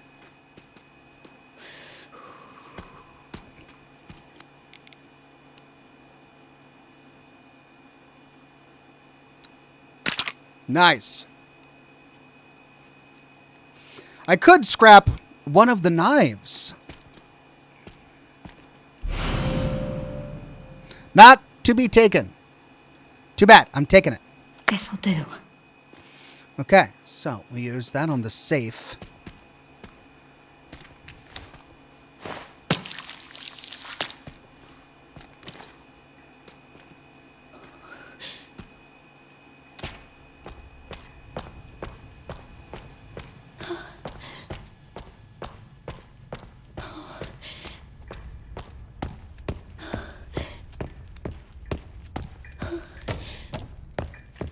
And then just never come back here. Because I'm never going to be coming back to this area. Because I got a save point right there.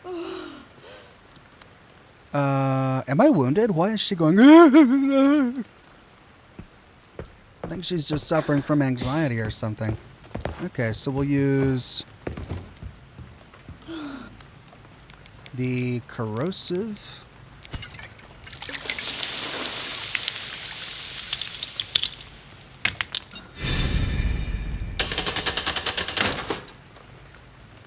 Sun, moon. It was star, star, moon, sun, right?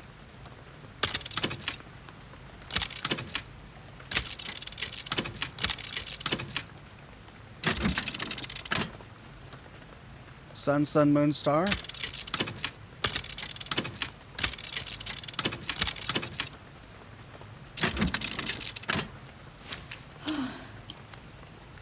Please tell me it's in the files.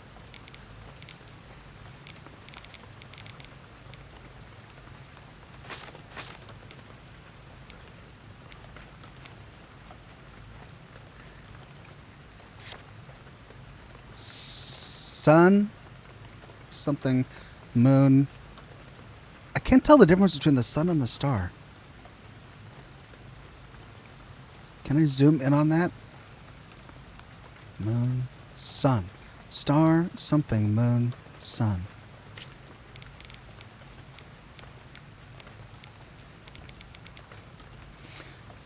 Moon, sun, star, moon. That was a different one.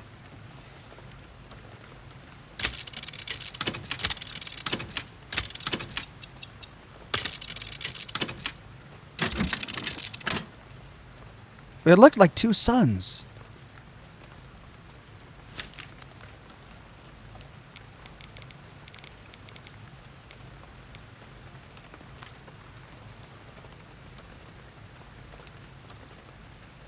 Oh, it's two.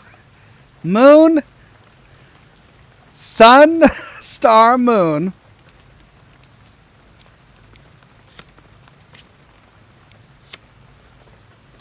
Moon, sun, moon, star, something, moon.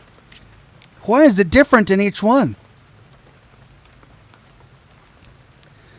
Moon, sun, star, moon. No, it's the wrong one. In the picture, it was the moon one. This is the sun one. Yeah, see, there's a moon at the top. But this is the one with the sun on the top. This is the one with the sun on the top. So it's sun, star, moon, sun.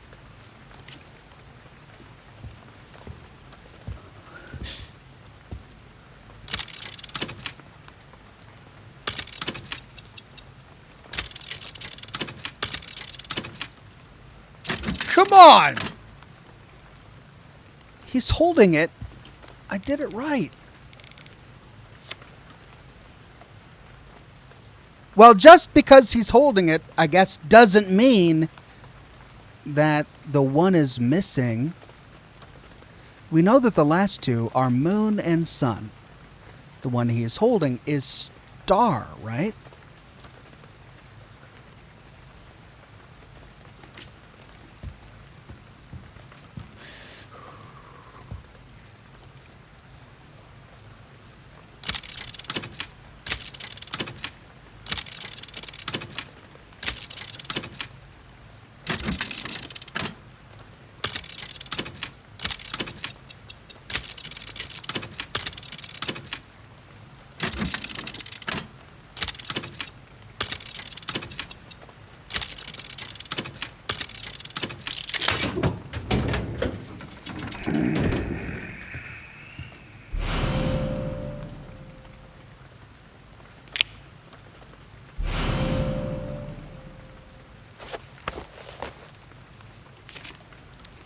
Unlocking the organ transport box. Okay. All right. That's what I should have known. I was just impatient. Had I just played the game like a normal human being, I would have gotten the code. But no. I had to sit and gripe about it on camera like a little baby. Ugh. Still, it was annoying and I hated it. Master Spencer's research, Victor Gideon. Mutated T-virus strain herein documents a theory that will use the T-virus to control memories and will. This research shall give us a guiding light for all of humanity. In rare instances, repeated mutations of the T-virus can trigger an abnormal reaction in an infected individual's body, leading to changes in their blood. The mutated strains of the T-virus will likely sweep the world, and total eradication will be impossible. Those infected by the mutated T-virus strain firmly retain their pre-infection habits and characteristics. Blood transformation. Within this lies the key to humanity's evolution. File ends here.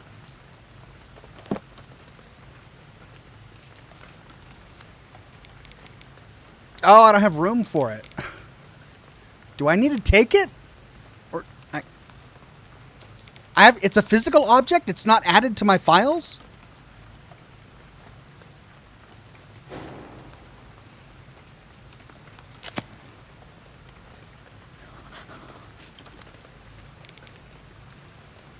Okay, I have to scrap one of my knives. I guess I'll scrap the hunting knife because it's almost destroyed. It has very little durability left. So I guess I'll scrap that knife.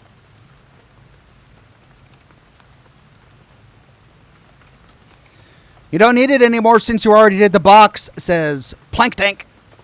Alright. Then I'll just leave it. I don't need it.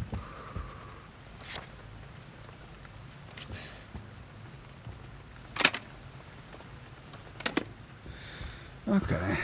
And I read that, right? Yeah. Okay. So, we need to go put this crystal thing.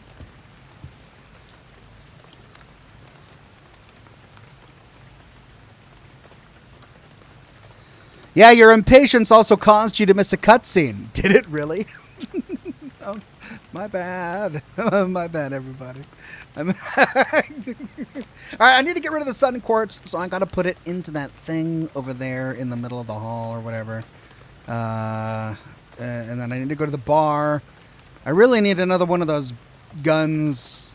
I need another one of those big bullets in order to shoot all of these guys in a row. And then I can loot the bar at will. Then there's this. Did I try and go in there? That's locked. So how do I get in there? Well, that's locked. How would I get in there? Well, I mean, I've got the level 3 key card now. So I could go down here and open this in the medication room. Security point level 3.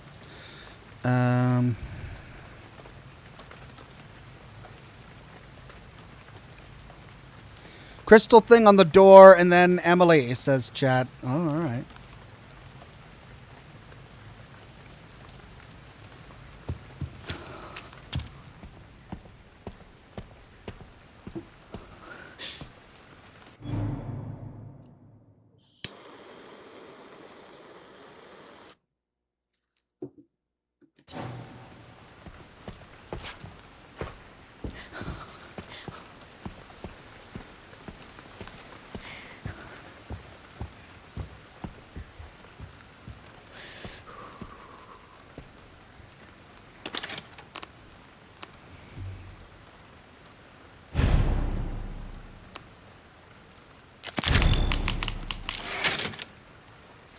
Or get the thing in the bar. That's better, says chat. Yeah, I definitely don't want to come back here. Well, the thing is, I need a bullet for my Uber gun to do the thing in the bar. So maybe I'll go to my stash real quick.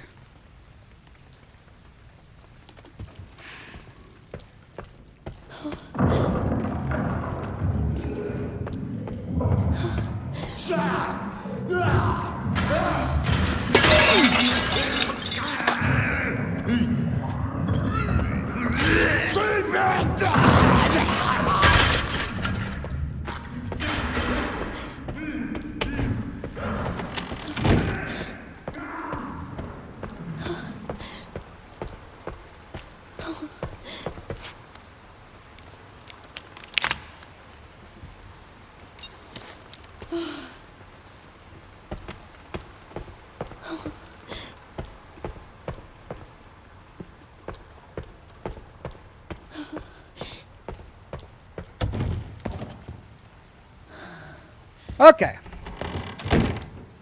I think I had one more piece of scrap, rare metal left. Can I craft anything with it, please? Yes. That gives me one more bullet. No, 2 more bullets. Okay. Can I store any of this? Yeah, I can store those. I've got 2 knives now. I don't need that one. I'll store it. I don't need those right now. I'll store them. I need that so I can collect blood. And I need the rest.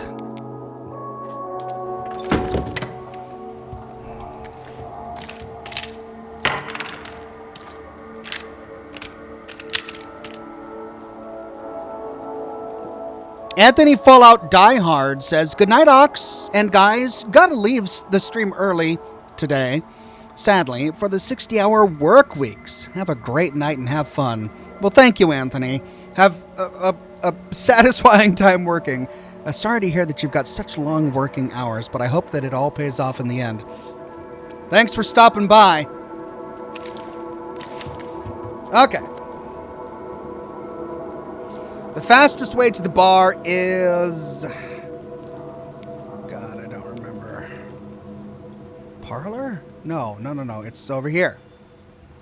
Right? No, it was it through the... No, that goes there. So it was upstairs somewhere. There. Yeah, that's the bar. So I need to go back towards cold storage. So through the kitchen.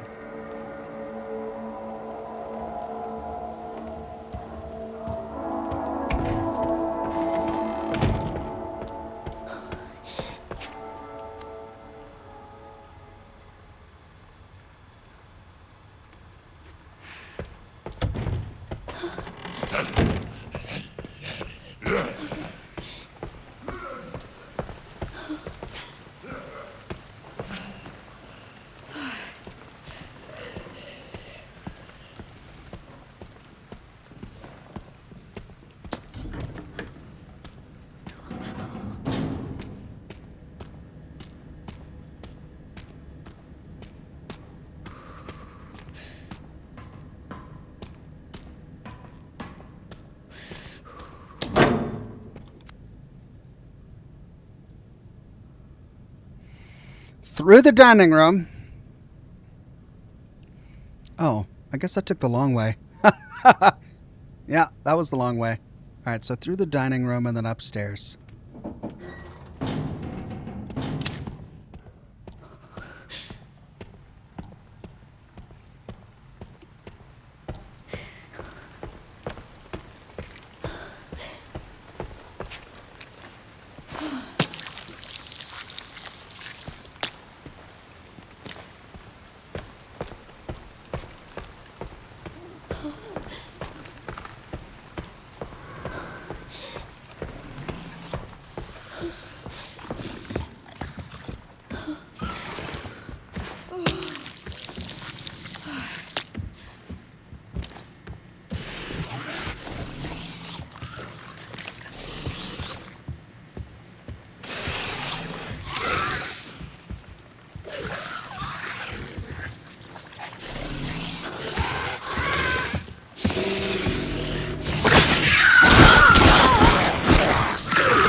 Well, I didn't want to do that.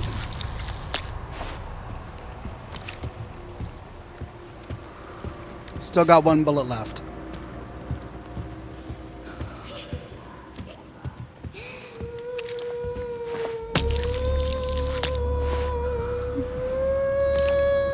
Ooh, it's getting close. It's getting close.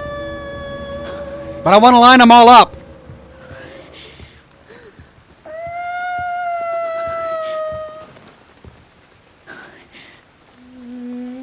How am I going to get them all aligned? It was just serendipity that I got them aligned last time.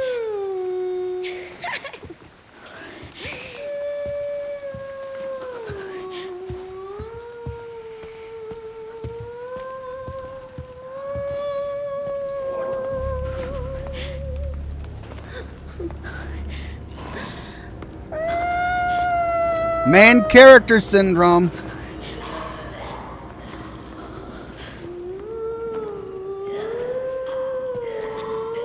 One, two, three.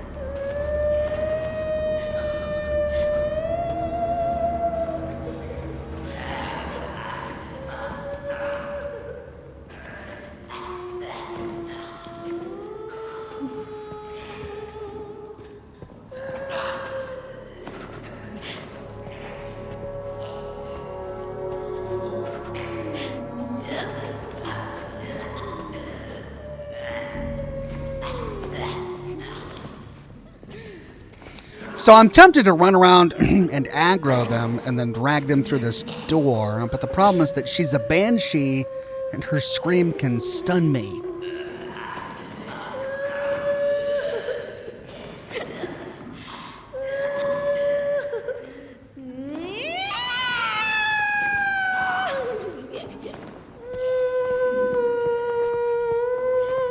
Oh, that's what she does. She travels. Oh.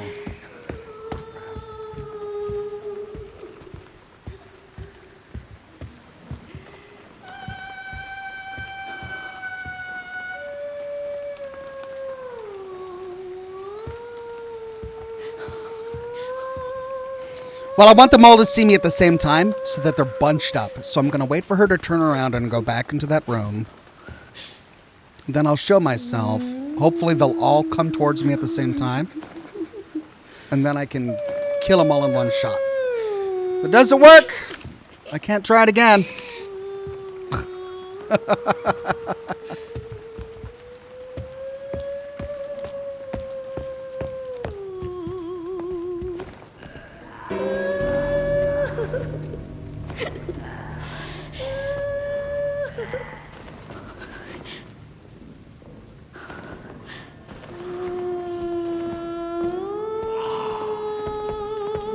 All right, everybody.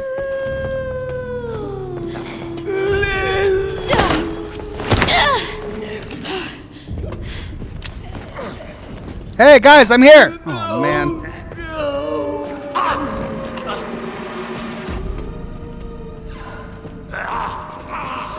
Well, maybe I can have them lose Because she's going to come back this way anyway. I can lure him out there and then run down the stairs and they won't follow me. And then she's going to come down this way anyway. So, what if I do that?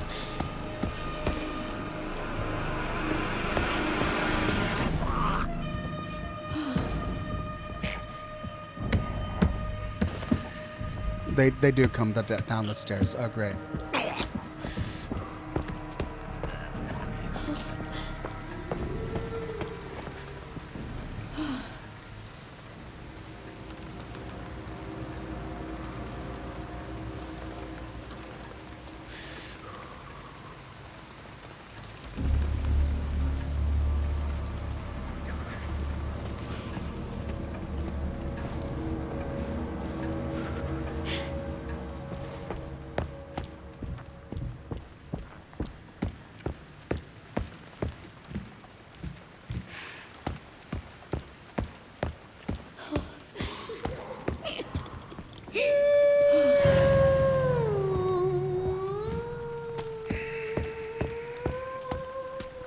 I mean, if I can at least line 2 of them up, I can get the other one with an injector.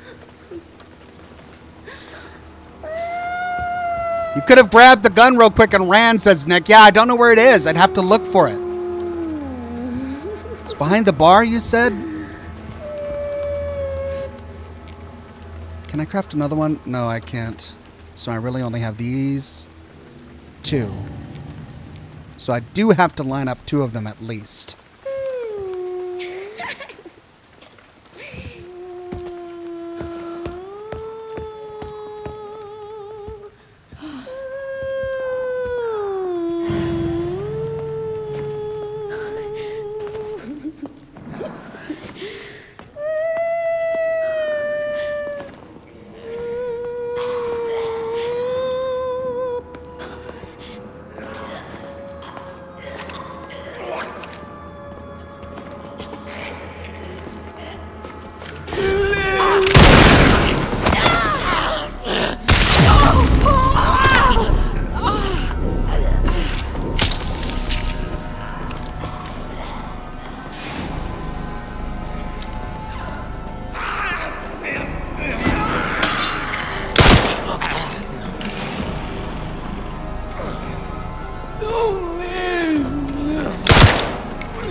Well, I'm just destroying my knife, and I'm not doing a lot of damage to the head that way. But at least I can go behind the bar. There's the bar. Oh, hey, gun. An incredibly reliable handgun. Grace bought it for self-defense with her first paycheck. Well, then what's it doing behind a bar if she bought it for herself? That doesn't make any sense. Developed in 1977 as a service pistol and updated in 1966, while not an FBI standard issue, Grace adopted it for personal use due to its compact design. Wait, this is mine. What do you mean it's yours? How did you lose it? Okay, does it take the same ammo?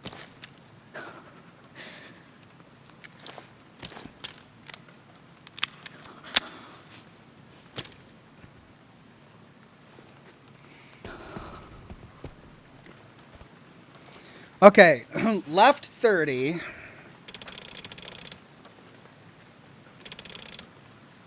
Right 10. Left 50. You never know how they do it in these games. No, not 60. Left 30 to 30. Right 10. Or then 50.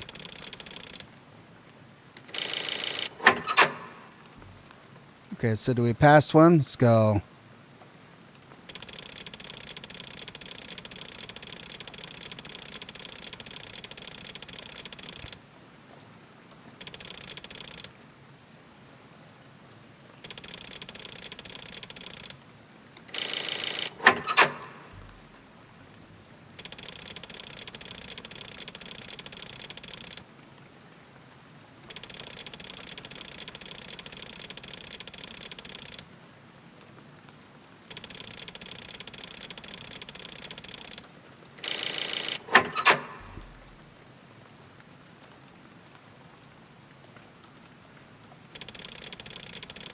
Right to 30.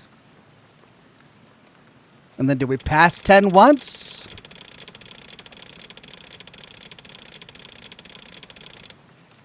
To 10. And then right to 50? I think I did that already.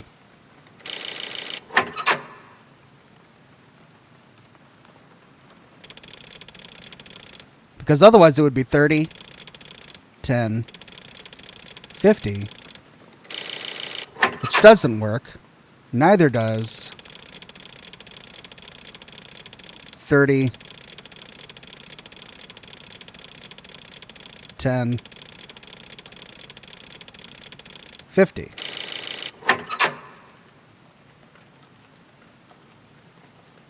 You have to find the bar safe code. It's not the same. What? Oh my god. I've got a safe code. It's the wrong safe code. Of course it is.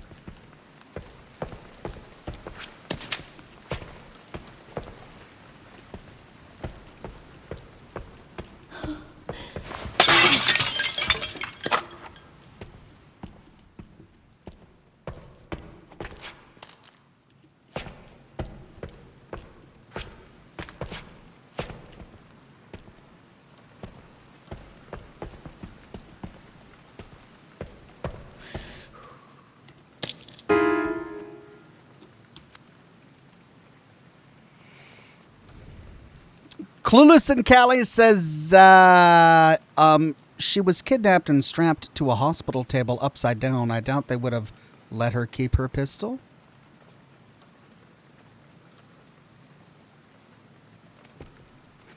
But why the bar, though? Like, why would they put it behind the bar, of all places?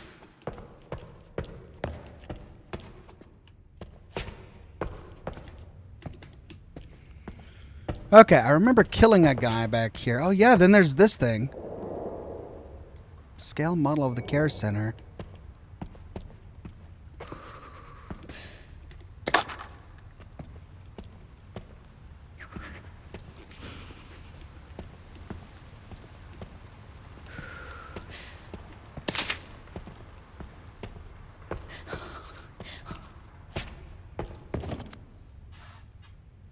I don't think I have,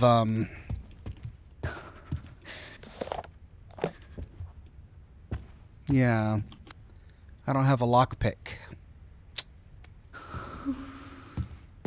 Oh, well, I can fill up on blood.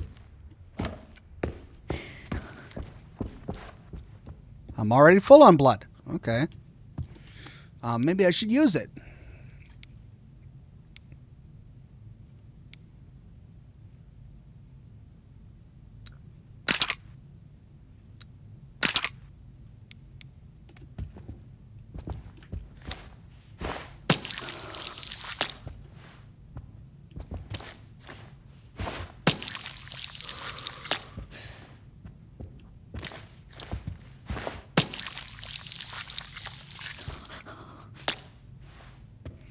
Nice. So, simple lock. Oop. Antique coin. Almost walked off without that.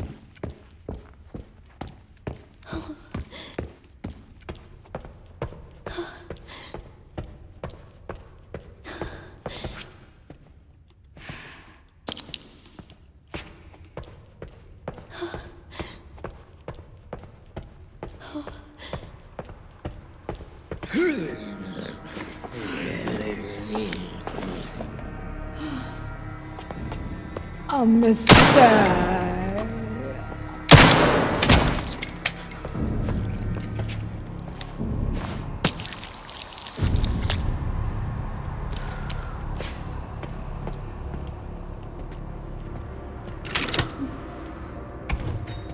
Oh my god! Oh, this entire time. Wow.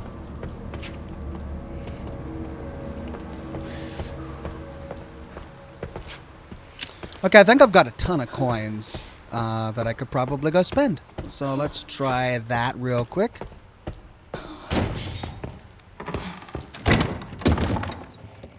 Two coins, so I've got 4.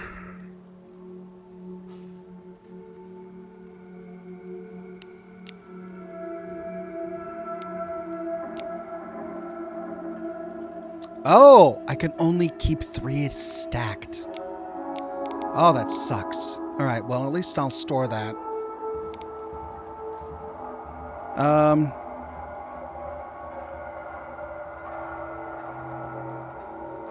I mean, I've got plenty of healing items. This is great. I'll store that too.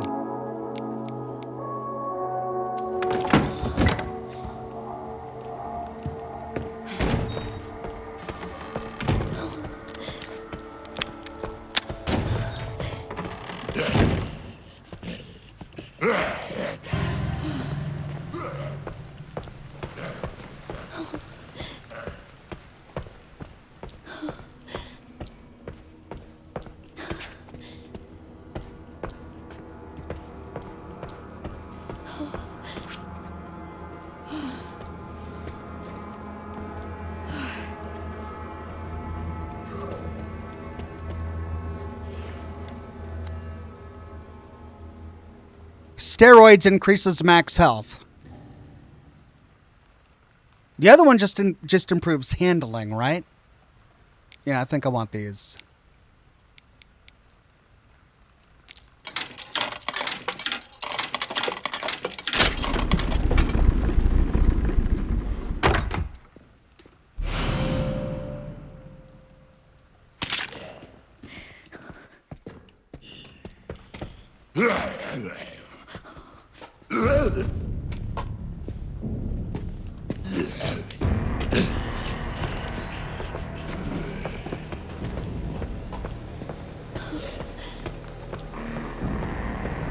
I should probably use it until I'm wounded. Okay. So is that everything? There was a safe upstairs. Somewhere. So there are really 2 safes that I'm missing. There was a safe in the examination room. And that's probably the code that I got that I tried.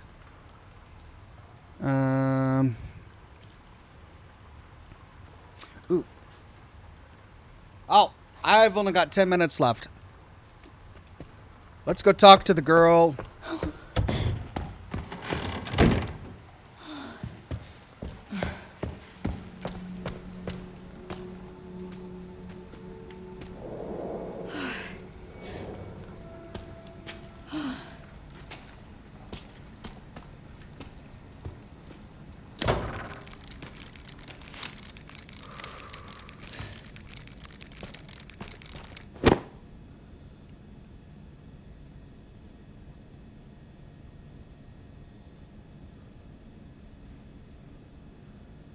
Is there like a secret on it? Guess not.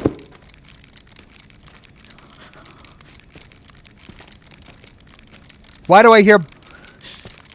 Oh.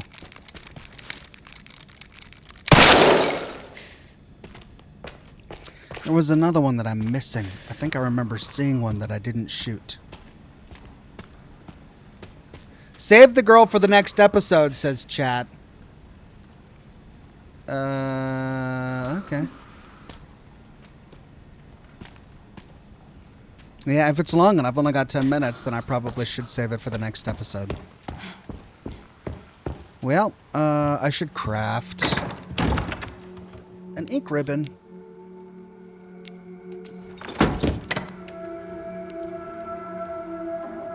Nice.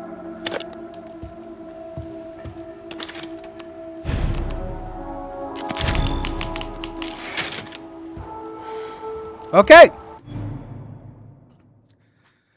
Well, I didn't get to play as Leon as I had kind of hoped, but we did make a lot of progress with Grace. There's not much more to do, so we'll talk to Emily next week when we dive back into Resident Evil. Thanks again for watching, everybody. I am going to get some sleep because I have a lot of work to do this weekend. I'm going to try and get my video done for Monday. I'm really excited about this video. I put a lot of thought into it. I can't wait to show it with you guys. And I'm really curious to see what you guys have to think about the premise that I put forward. So look forward to that. Probably going to get it done for you by Monday. But until then, have a wonderful night, everybody. I really appreciate each and every one of you for coming today. And I'll see you next week. Same Ox time, same Ox channel for more Scotch and Smoke Rings. Bye-bye now.